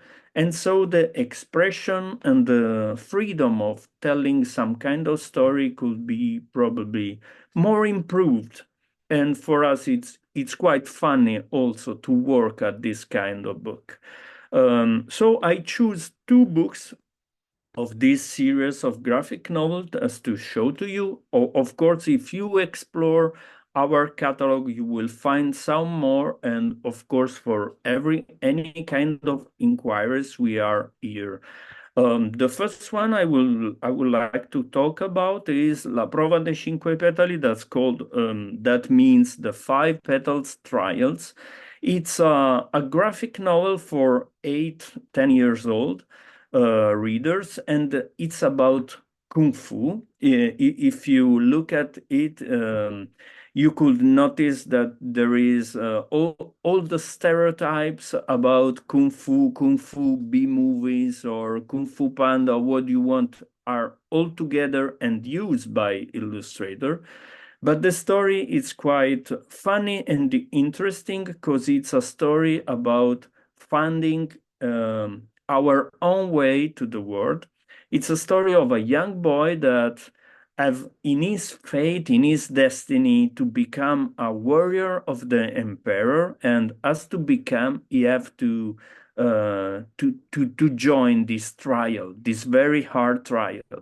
But in his soul, this boy knows that he do not want to become an emperor of the world, a warrior of the emperor. Sorry for it. He would like to be something different. So at one point, he decided to flip his role with a girl that strangely is really similar to him. Of course, this girl is his secret sister, and he do not it yet. So it's a story with a lot of strange things, a lot of imaging of fighting about kung fu or similar, but that talks about our desire, our real talent, our idea to what I could be, what I could become in this world, and in a different way in respect of what the other have decided for us. So it's quite a funny book for me. I like it's illustrated by Andrea Rivola, that it's an interesting Italian illustrator that you saw. He used a kind of digital illustration, but it's a very warm way and very original way.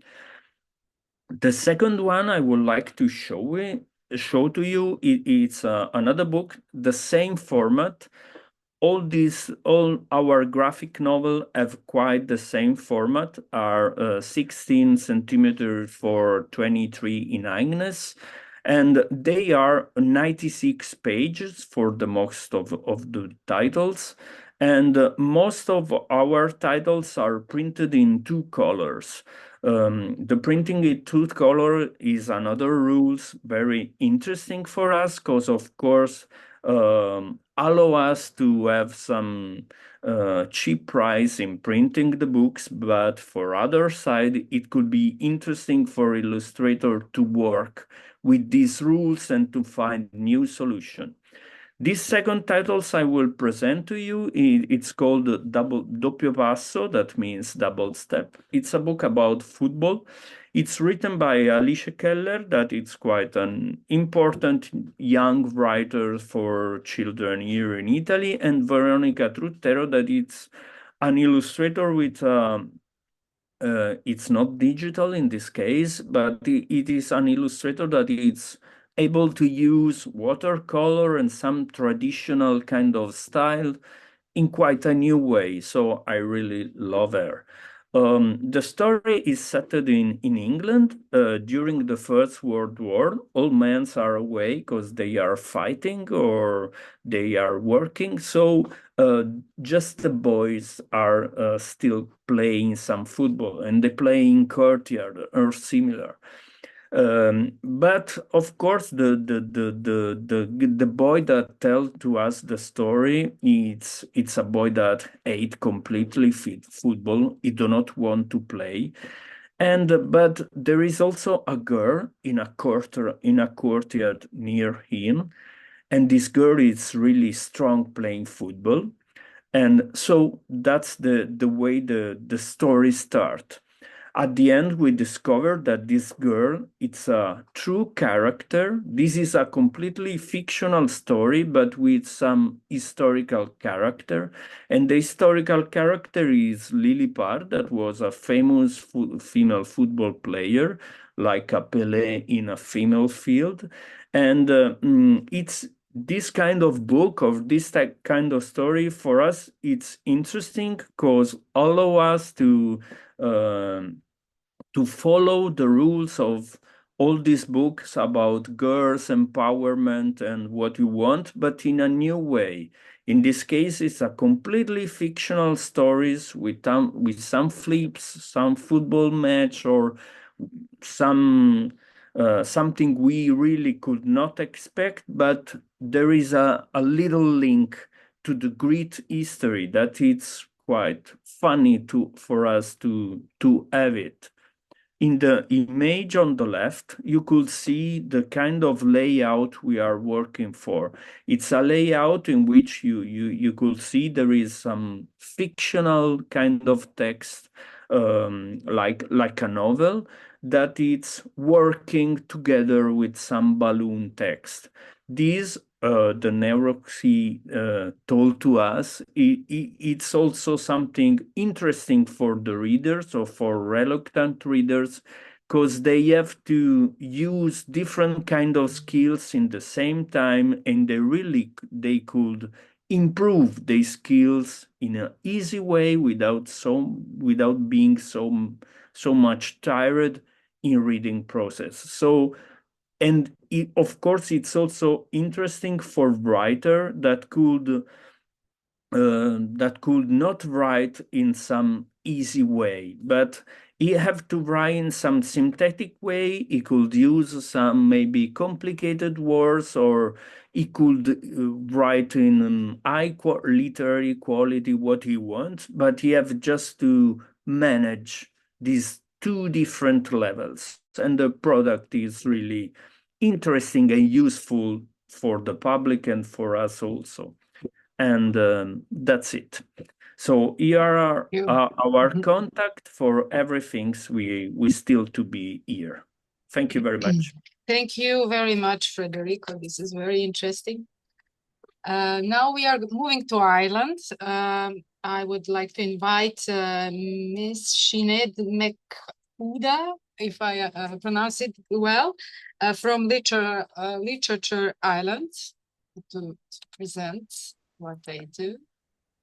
So unfortunately, actually, Sinead is not feeling very well, so I'm going to speak on our behalf, if that's all right. Yes, my name is Lindsay Reid, and I'm the General Manager of Literature Ireland. So we have a few slides. If you would like, I can share my screen. Yes, please.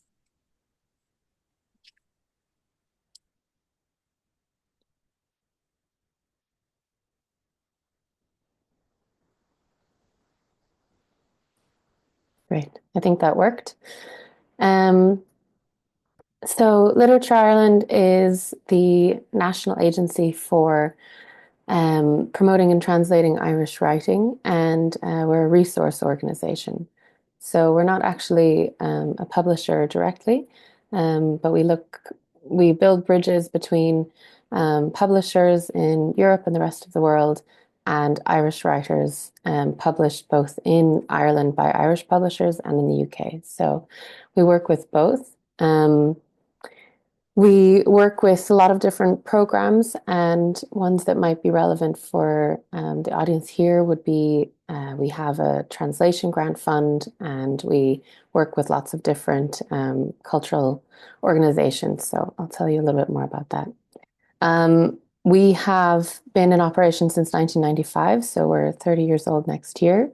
And we've funded the translation of almost 2,500 books from Irish writers into languages all over the world. So we've worked with lots and lots of different publishers worldwide throughout the years.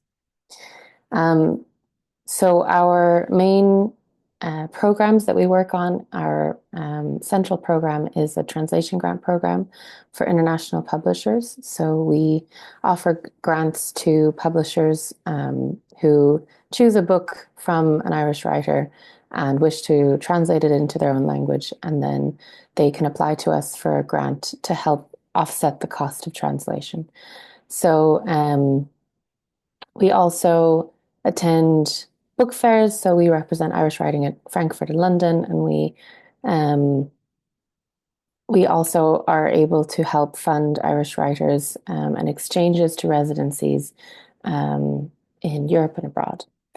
We also work with some festivals here in Ireland, and we're growing to have more of a connection here with different festivals and partners here in Ireland.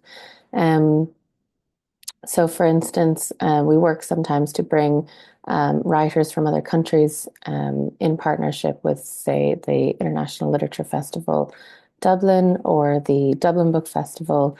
There's lots of festivals around Ireland. So to create those connections where writers are able to travel over, perhaps with their translators, and create that exchange. We also see ourselves as a resource organization. So we are really keen to help provide the information that anybody needs or make the connection that is needed. So we publish a annual catalogue called New Writing from Ireland that's on our website every year. And we're also, all of our email addresses are on our website. So we really look to connect up Irish writers and different books with publishers, as well as festival organizers, that sort of thing. So we work to send a few Irish writers abroad to different festivals, and in collaboration with festivals across Europe. So I wanted to share that we work with, for instance, the Belgrade Irish Festival. We've started up a partnership there to send a writer over on a residency and create exchanges there. We've been working with the Festival of European Short Stories for a number of years in Croatia, and we also have worked a lot with Czech Lit and the Salone, the Turin International Book Fair in Italy as well. So kind of both sides, we see ourselves as an additional partner and one who would be able to help promote and help create connections kind of on both sides. So in terms of recent projects that might be of interest is we have worked quite a lot with the European Union Prize for Literature this year. So we were able to bring first to see Tadhg McGonaghan's book. So this is the book Madame Lazare by Tadhg McGonaghan. And this book was nominated for the European Union Prize for Literature and received a distinction 2 years ago, I believe. Yes. And the book itself is written in the Irish language, so Gaeilge. And then we've been able to help create connections and support the translation of this book directly from Irish into Estonian, and then also in Serbian. And there's another one forthcoming in German. The German translation will be out. So that's a really exciting project because it's Irish published and in the Irish language, and it has kind of really wonderful connections with translators and publishers who are able to translate directly from Irish and publish in European languages. So on that same line, we were able to invite European writers who were nominated for the European Union Prize for Literature. So just recently, literally 2 weeks ago, we had, let me see their names, Sledana Perkovic from Bosnia and Herzegovina, and Sabina Javokowska from Poland came over with a grant in partnership from the European Union Prize for Literature. So we were able to bring them on a really small tour and do an event in the west coast of Ireland with them and present along with Tig McGonagall. He was there as well in the west coast to present a wonderful event that was multilingual. So it was presented in English, Irish, Bosnian and Polish, and we were able to help facilitate getting sample translations of their work into Irish to hand out at the event. And it's a beautiful event there in the west coast of Ireland, and then they came to Dublin to do an event in English in a bookshop with 2 other Irish writers. So we had Jan Carson, who won the European Union Prize for Literature a few years ago, and also a wonderful Irish writer named Claire Kilroy. So it was a wonderful panel speaking about European literature and writing. So that was a great success, and we would like very much to do more of those sort of things and bring more European writers over to Ireland. So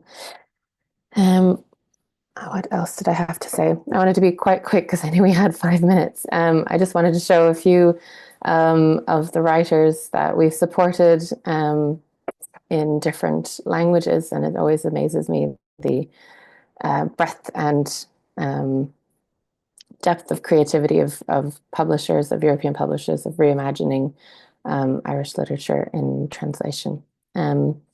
So I think that's all I really wanted to say. I wanted to say as well that though it's a very small part of our program, we're also able to host some translators of Irish fiction in Ireland on residencies. So we're able to do 2 or 3 a year, often in partnership with universities. So that's one really nice connection, and they're able to then work on their own projects, sometimes do a little bit of scouting work, do a little bit of sample translations and that sort of thing. So that's generally what we do. If you have any questions, please let me know, and some more pictures of different books. Yeah. Thank you. And then you're very welcome. I'll end with the contact details slide here. So if you have any questions, please get in contact with our director, Sinead McKay, and her email is there, and I can pop it in the chat in a moment here. And our website is literatureireland.com, and please feel free to reach out to our emails are there on the website about grant programs or any other questions. All of our contacts are there as well. So thank you so much. I think it's very important to share everything you do, not only focus only on the call, but talk about other opportunities that you have. Thank you, Lindsay, so much. You're very welcome. We are staying in Ireland, so our next presenter is Bridget Farrell. She's from Boulogne Press. I didn't pronounce it well, yeah? That's good, it's good. Okay, welcome. Thank you. The floor is yours.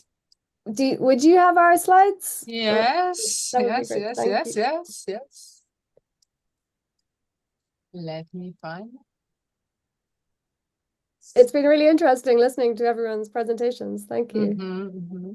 Thank you for inviting us. Yeah, sorry.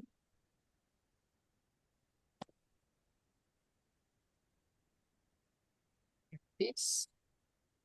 I think the first slide's just a a logo.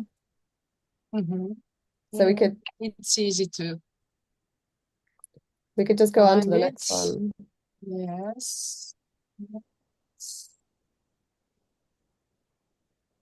It's messy with my computer. It's slow. Oh, okay. Yeah, that's perfect. So yeah, hi everyone. We are based in Ireland, as is Literature Ireland. And Bullon Press is quite a small new publishing house. So our first title was in 2022, and we have just 4 titles so far. We're working about the rate of 2 a year. So we were the first publishing house in Ireland to decide to concentrate on literature in translation. I don't know, that might be a surprise to any of you to hear that, but before that, most publishing houses only published English language or Irish language literature. A few of them did some books in translation, but we're the first to want to concentrate on books in translation and establish links with other European countries and beyond. So the first 4 books, the first one was from Irish, the second German language, Austria, Ukrainian, and French language. A big plank of what we tried to do from the beginning is to really work closely with the translators. I mean, obviously they're essential to this work, but it's also very much about being open to translators coming to us and pitching to us and wanting to hear what Irish translators or translators based in Ireland are working on, because for us that's an essential path to discovering titles that could be of interest to a readership in Ireland. Obviously, we're very interested in international literature in Ireland. You only have to look at the Dublin Literary Award, a big award, for example.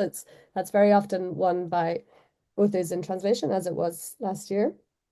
So we're trying to bring to an Irish and English language readership, we're just trying to bring new and diverse titles that were not being published here before. So with the translators, yes, it's very much about collaborating with them and putting their name on the covers, and where they're available, bringing them to festivals and just getting them involved as much as possible in helping to promote the books and bring them to a local audience. And obviously fair pay and conditions are a very important plank of that as well. We're lucky to be funded so far by the Arts Council of Ireland, who recognise the importance of this work. And yeah, I should mention that Literature Ireland, who was on previously, has also helped to fund some of our books, which is fantastic. Maybe we could go on to the next slide. Thank you. So some of you might have heard of this author, because I know that this particular book was translated into about 17 European languages. So yeah, I expect somebody there might have come across this book already. So the title we used was Without Waking Up, which was not a direct translation of the title. So the author, Carolina Schutti, is Austrian, and she's published 6 novels, most recently Meeresbrise last year. And she's also a poet and an academic. She works in radio and theater. She's a professional musician. So she really crosses quite a few genres, and she loves working collaboratively. One of the reasons I think this book was translated into so many languages is, of course, that it was the Austrian winner of the European Union Literature Prize in 2015. So then we were lucky to find out about it through an Irish translator who was working on a different book of Carolina's, and she came to us with a different book, and through that connection, this is how we got to this book. Actually, just last month, the EUPL they funded Carolina's visit to Ireland. So in collaboration with the Dingle Literary Festival, we were able to bring Carolina over to meet readers in Ireland last month and did an event with the translator also. So that was fantastic. So even though that book was originally published in 2015, it is still going strong. And that was the first work of hers to ever be translated into English as well. And then I might just mention one more book, just by way of giving an idea of what we're doing. If we could do the last slide, please. So this book we published this year, and next year we're publishing the second book by the same author. Her name is Gaëlle Bellem. She's French. She's from Réunion, which is an island in the Indian Ocean. Her first book came out in 2020. She is a teacher, Latin history, and she works with young people as a judge. So she sees many sides of life, but she's very engaged with young people. So this book, the translation of her first novel, we translated it as There's a Monster Behind the Door. It won several prizes in France and beyond. Well, mainly French prizes, Francophone prizes, I should say. It's a kind of coming of age story. It's set in the 1980s in Réunion. And the island setting is very important because there's a lot of cultural specificities that come into the story. It's a social satire, I would say. It very much explores the dark side of life, the poverty and the violence that is a post-colonial legacy on the island.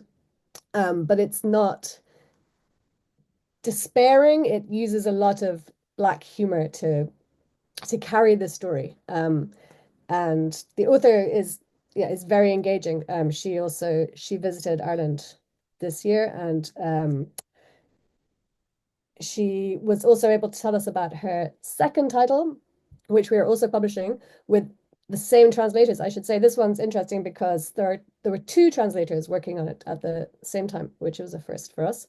And again, this book came to us, I should say, through the translators who approached us with this title. And the second book is more of a historical novel, but it's also set on the island.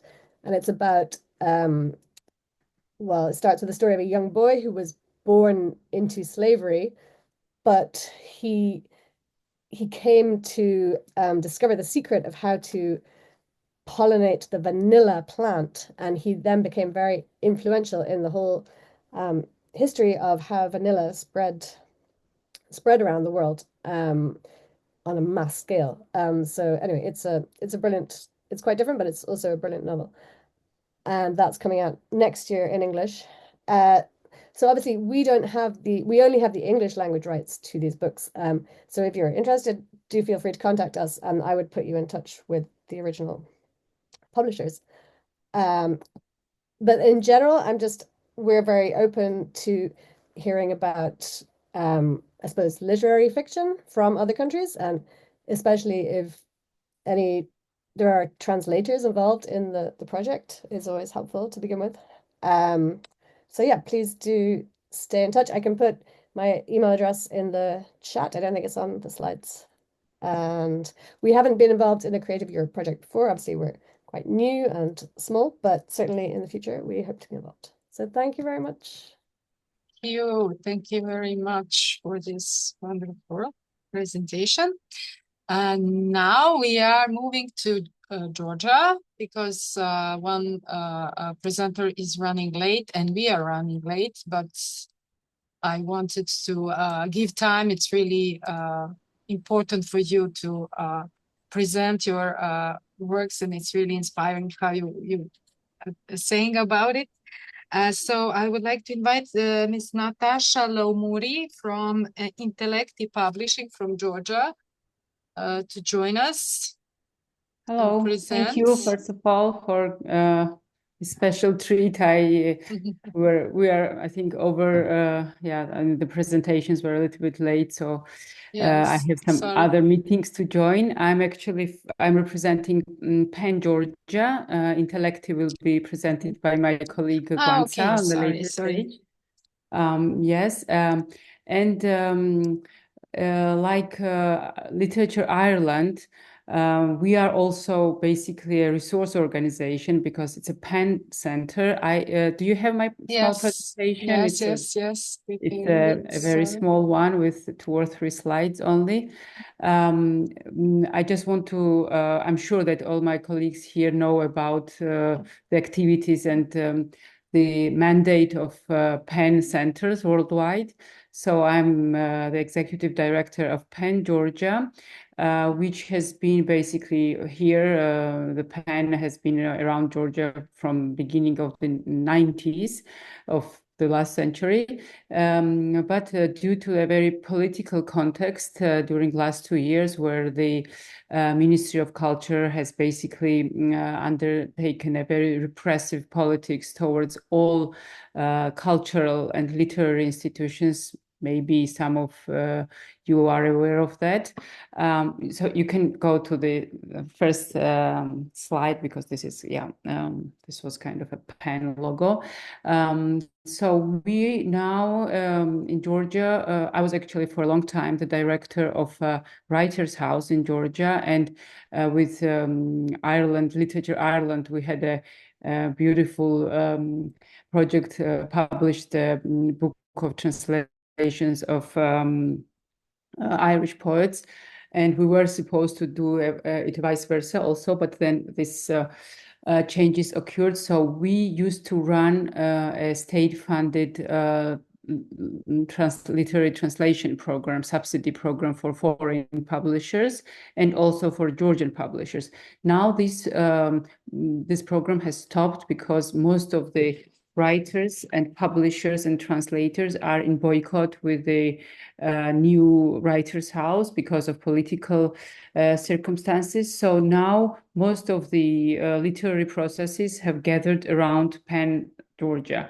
Although it's a non-governmental organization, it's a small organization, we are now in a process of fighting a very big attack on non-governmental organizations in Georgia, so-called Russian law, which puts us all in a very big danger. So we don't know whether or not we will survive. And about this, my colleague Kwanza will tell you a little bit more of what kind of real struggle we are in present days. Actually, basically, we are looking out for partners. We are looking out for partners in Creative Europe projects, big ones, small scale ones, or medium scale ones, because at this point, the state is not giving us any money for the above mentioned reasons to translate, and unfortunately, the private sector is also not very keen to help us, and there's no other way to somehow promote the translation.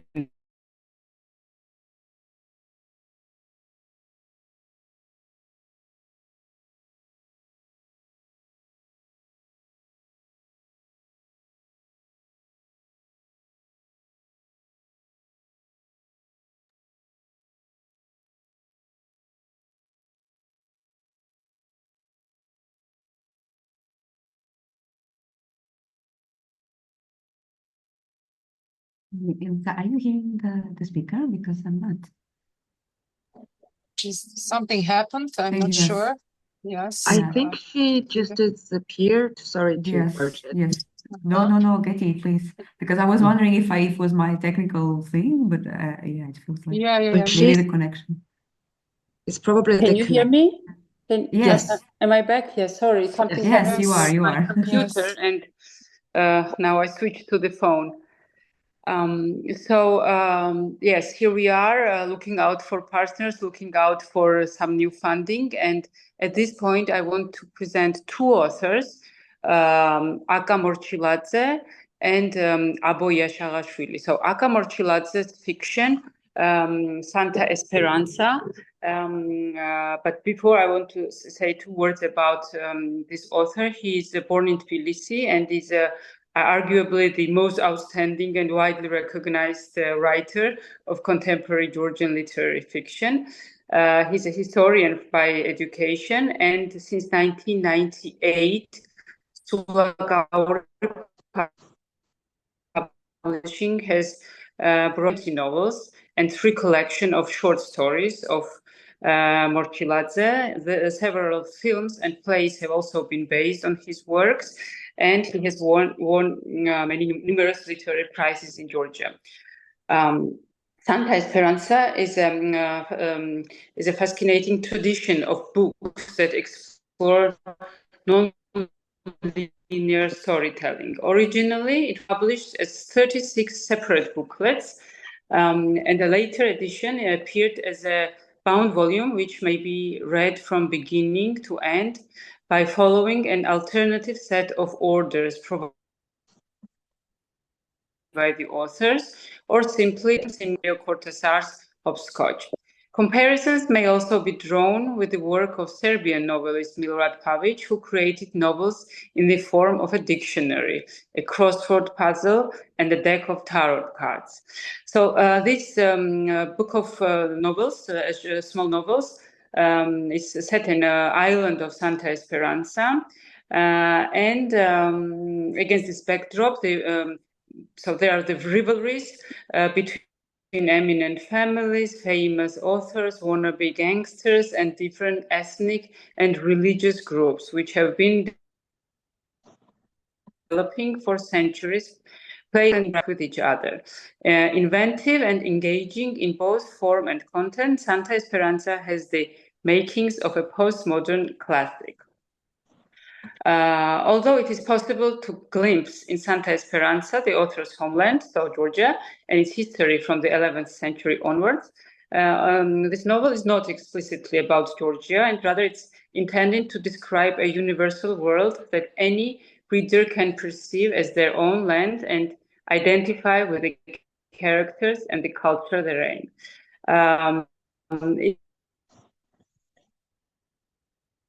The third of this text is translation, and there's a full translation in German available. It's quite a big read. It's 760 pages.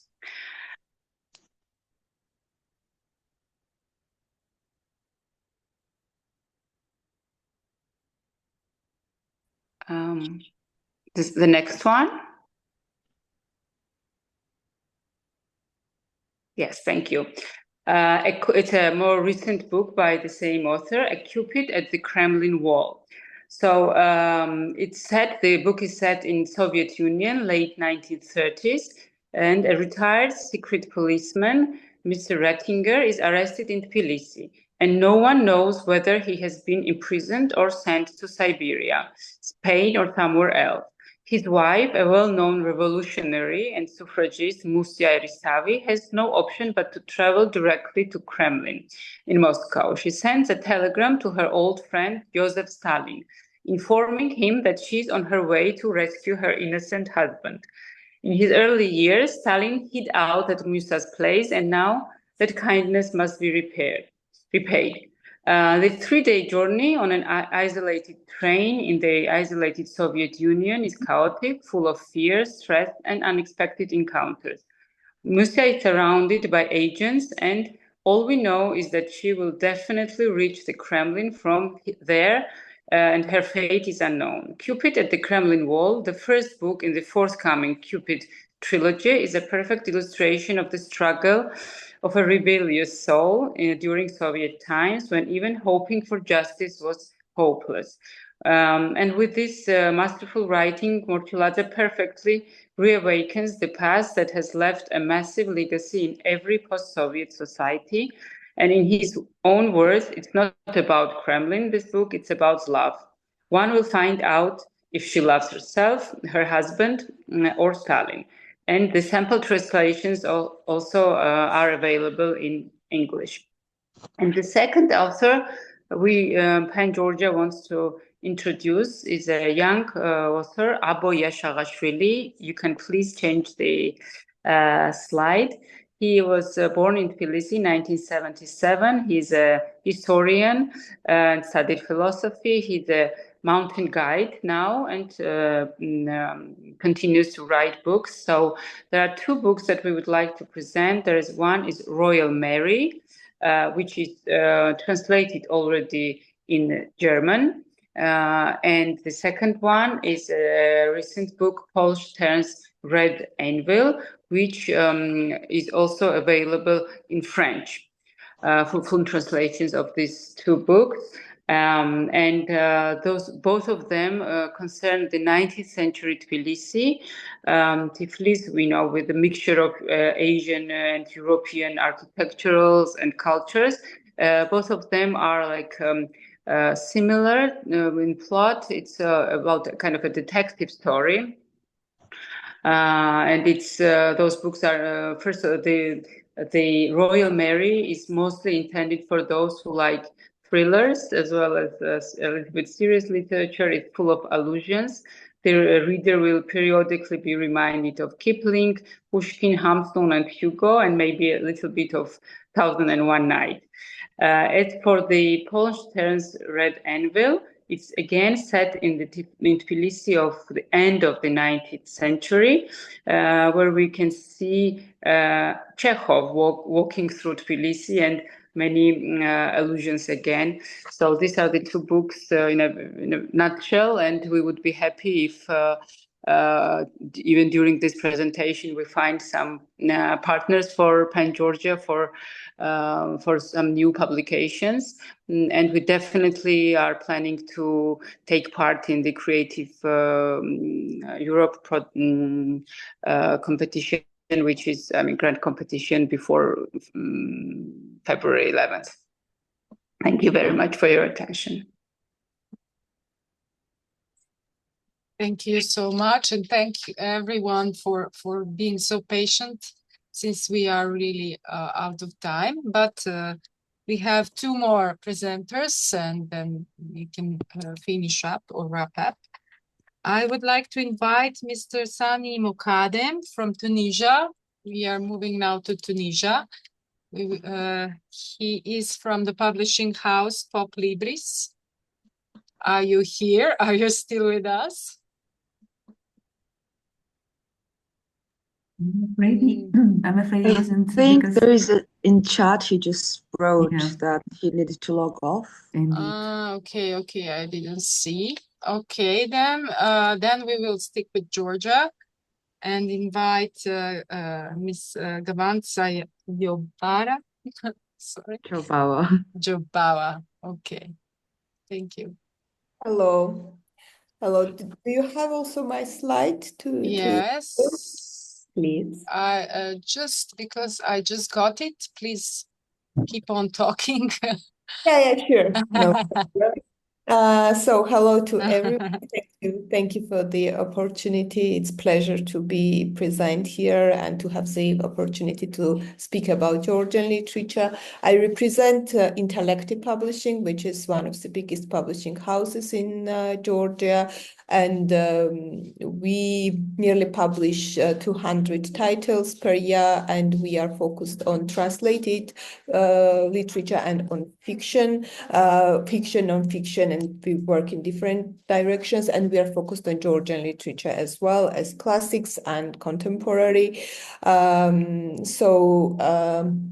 We are presented in various book fairs during the year, and we do our best, of course, to promote Georgian literature and to help the process of translating and publishing Georgian books internationally in different countries. Today, I have the opportunity to present to you two Georgian authors from our catalog, so we just can skip these slides and go directly to Iva Pezuashvili, who is our young and very acclaimed author.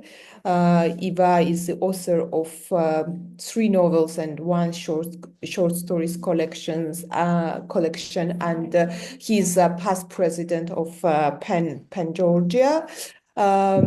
And he also works in movie field and theater field, but mostly he's busy with his literary works. Right now he's working on the new novel, so he's all the time working.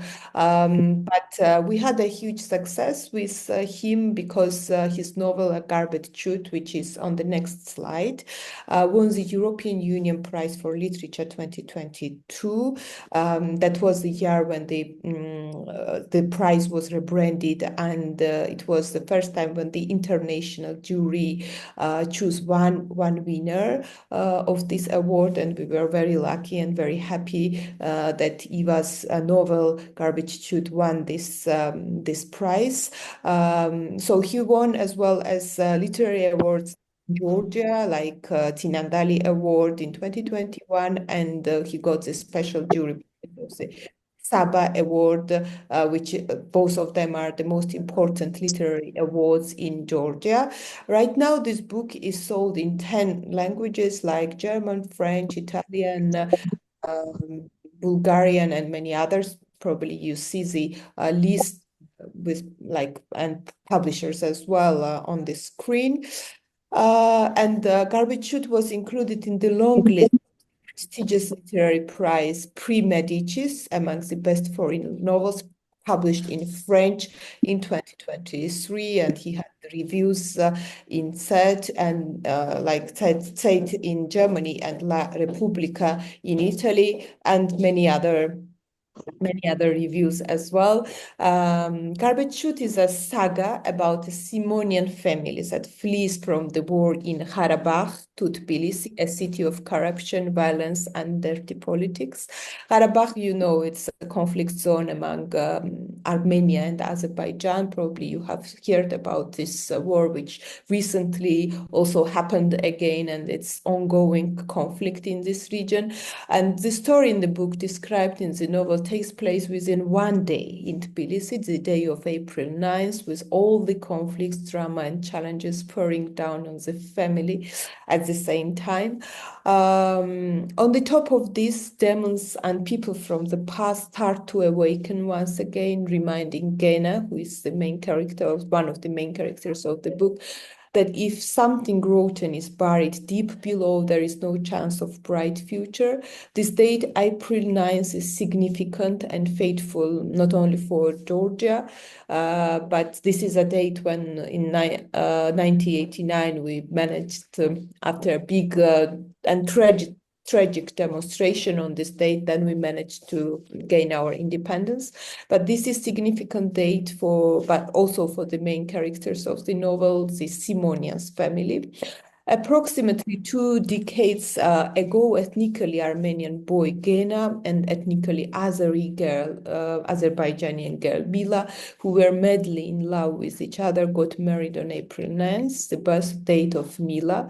Also, nowadays, nobody remembers this date in their family. Everyone is immersed in their own problems, and Eran's the husband, Gena, who used to give a ride to green-eyed Mila back in the day of his branded Desna 2 bicycle, which Soviet children dreamt of, and they would whirl away from their families and Soviet routine, currently tries to get over another dull day of his failed and unlucky life. He plans on placing a bet at the betting terminal with a few lari, which is Georgian money, borrowed from his child. Mila, who has lost hope for her husband, Gena, is planning her future without him. Their daughter, Zema, who is working in the police system, decides that revenge is the only purpose she will ever serve. Lazarus, the youngest member of the family who follows left-wing ideals, is suddenly forced to give up on his principles. Well, based on this novel, a play was also staged by Mikhail Charkuyani in Vasu Abashidze State New Theatre in Tbilisi, and it's one of the most popular performances nowadays in Tbilisi, always full of all people, full of audience. And I think that on that year when Eva won the European Literary Prize, that was the the year when the war started in Ukraine. And I think that somehow this book managed to describe the life in our region, which I mean, this post-Soviet area, post-Soviet country, which resembles, like, it looks like to each other. And somehow this book helped a huge range of readers to understand our region better. And as I already mentioned, we have already 10 countries who were interested in this book, and more is coming, and we are very happy about it. So next slide goes to another author, which is Nestan Nenekwinikadze, also female contemporary acclaimed author. She's a TV presenter as well, civil activist, and she's speaking about literature and about the social and political situation in our country every Saturday on one of the most important critical medias in Georgia called TV. Tavari TV, and she's one of the most important authors in our list. 3844 is her novel, which I'm presenting to you today, which is on the next slide. We managed to sell the rights for this book in Austria and in Greece, and we have right now cooperation negotiation with other countries as well, and we hope that we think that this book has bigger potential, and we will see this book translated into other languages very soon. And this book describes the life in Tbilisi from the end of the 1990s to the start of the 20s, which is one of the most important times in Georgia's history, and I think in the history of other previous Soviet countries, because this is a time of Soviet Union collapse, and then the first years of the independence, which was, of course, very, very difficult, very challenging for our country. We have two main characters, male Lexo, who is studying cinematography, and Maya, female character who studies dentistry. Lexo plays at being a dissident, while Maya earns money by applying makeup to the faces of dead women. In Lexo's imaginary world, a human rights protection initiative is set up. The exiled National Liberation Front grows in strength, and the battle begins. Maya, in order to overcome her fear of touching the dead, makes up stories for her corpses. Maya turns up in Lexo's game, and we, the readers, follow two parallel lines: reality, where students watch films through clouds of cigarette smoke, get to know each other's bodies, explore their sexuality, hear stories about injuries sustained during treatment in Bishkek, assess dental health conditions amongst the population of Georgia, and take care of their parents and grandparents, and the imaginary dissident game filled with plans for the dissemination of proclamations, surveillance, and arrest, rumors about psychiatric hospitals, searches, roundups, numerous demonstrations, and bloodshed. Although the text is lightened with humor, the events portrayed therein play out on a background just as hard as the reality of the time in which they take place. I choose those two books, which is very topical right now according to the situation in our country, which Natasha already mentioned. And I just want to say a few words about it because everyone is interested and everyone is asking about that situation, ongoing situation in Georgia. We feel like living in surrealism right now because it's very strange, but I guess the characters I have described and I talked about through these two books could understand this surrealism because we have this is something we have experienced, but something we have not experienced it, and it's quite new. I will say openly that the process in Georgia, ongoing process, is a battle against Russian imperialism, and it's a battle to preserve our independence and our freedom from Russia. It's not the direct war like in Ukraine, and you know how difficult the situation right now in Ukraine is, but this is different kind of war. It's an attempt of peaceful occupation for us, and the main character, one of the main characters in this is unfortunately our own government, so which is we think that who had rigged the elections, and they are not legitimate anymore. So with the help of European Union and European countries and the West, we hope that we will manage to find the justice, and we are doing our work. We are trying our best day and night, standing in the streets. Our life goes in outdoors right now, and together with authors and publishers, because publishers and authors are marching and protesting, standing on the barricades and making speeches and trying to explain to the society that we had bigger and bigger support. And we hope that you will be standing with us. I mean, everyone can be supportive just by spreading the information and talking to others and giving the information what's going on, because we believe that what Russia is doing in Georgia, it's not only our problem. We believe that this problem is bigger, and the propaganda which is spread all over the world by Russian propagandists is working not only in our country, but in your countries as well. And democracy is under serious threat right now, and Georgia can't fight against it, and Georgia can't fight for democracy alone. It's the work for all of us. It's the work of Europe, and for those countries for whom the democracy is important and who respect the democratic values. So I call all of you to be together in this fight for democracy, first of all, because if we don't do it together, then because autocracy is very united right now, we should see it, we should notice it. And if we are not united, then it won't be possible to win this fight. Thank you. Thank you so much. Thank you so much for sharing this. I think it's really important to understand the context before everything, doing all these things that we are doing now. Sarah, you wanted to say something? No, I was just supporting and, appreciating the fact that we could hear from the Georgian perspective what is going on. So it was great. I'm grateful for that. Thank you. Sorry, Melissa, can I just say just one little thing? Firstly, I want to thank really deeply Natasha and Guanso for finding the time in the chaos that we're living in to be here and to present. Thank you, Guanso, for being very honest and very open about what's happening, because it really is a battle. It's an attack on our dignity.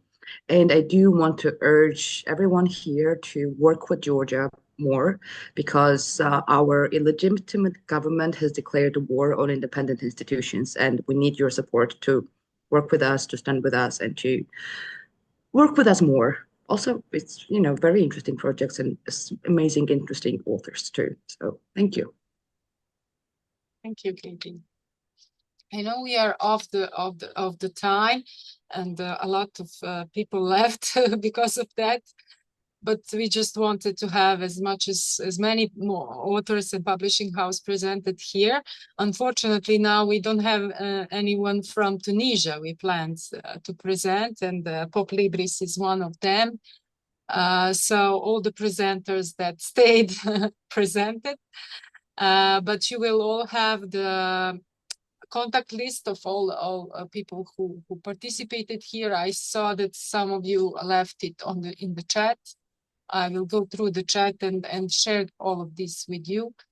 For the last thing, I wanted just to share that the Desk Serbia has supported the Association for Literature Translators, and we have a database I will also share with you this database of translators from Serbian to other languages as well as vice versa. So I think that's very important to work with the Association for Translators concerning this call. So, Milica, yes. You want to say more about this base? I don't want to take any of more time because we are going to share all of this information. So I will share the database as a useful tool for this as well. Yeah, we unfortunately we don't have the representatives from Tunisia. It's only African partner in this presentation, but we will ask them to present the presentation, PowerPoint presentation, and we will share this presentation with all participants. So that's how you will have some info about the Tunisia literature and possibilities for cooperation. And for the end, we want as a desk to thank to all the colleagues from other desks for support and participating and for the preparation of this event. It's the work of 8 Creative Europe desks, so it's really intercultural and presenting the really different literature. And we choose some as organizer of this event, we choose some desks and countries that Serbian scene don't have so much connections and exchange. That's why we decided about these countries and so on. So, and I hope that this event was really useful for all of you, and we will try to see that if we can organize that in upcoming years, and we will see the results of that. We will see in the results of the selected projects how much we support this call. Maybe some of colleagues from other desks want to say some final word. Thank you again for all of you for the participation and for the patient for a 3 hours session. Yes. Maybe if you agree, we could go quickly to the question raised by Ruta, which are really relevant. Ruta is asking, is it possible to get additional funding from foreign countries? For instance, in Norway, there is a program called Norla that partially finances translation and printing. We want to publish a Norwegian book and include the book in a Creative Europe project and also apply for Norla funding. So this answer is yes. I mean, because your Creative Europe works in the co-funding model, meaning that you can, use other funding to fulfill in the 40% that is remaining, that is not covered by Creative Europe, and that implies the translation support from different countries. Okay, Ruta. And then how many of the 10 books can be in popular languages? So English, German, Italy, and French. That is really up to you, Ruta, because it's, I mean, as it said really briefly and quickly in the beginning, this call is meant to foster the circulation of European literary works, but it's a decision of each applicant to decide which language, which the translations that are aiming for. So it's really a decision of you. It's not like there's not a sort of a requirement for that. Okay, like a requirement that you need to translate in this more spoken languages and there's in less spoken. It's really a decision up to the applicant. Okay, I hope I was able to answer. And just to something that we've shamefully, in my opinion, forgot to explain in the beginning, but it was addressed throughout the session, is the crucial role of translators in this call.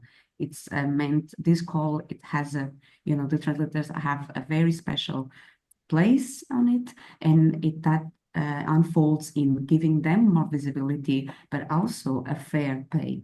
Okay, so that's something that I really would like to stress, because we didn't in the beginning, but it's way too important not to stress it just now. Thanks once again. It was a huge honor, and thanks for the Serbian colleagues for this initiative and invitation. Thank you, Sarah.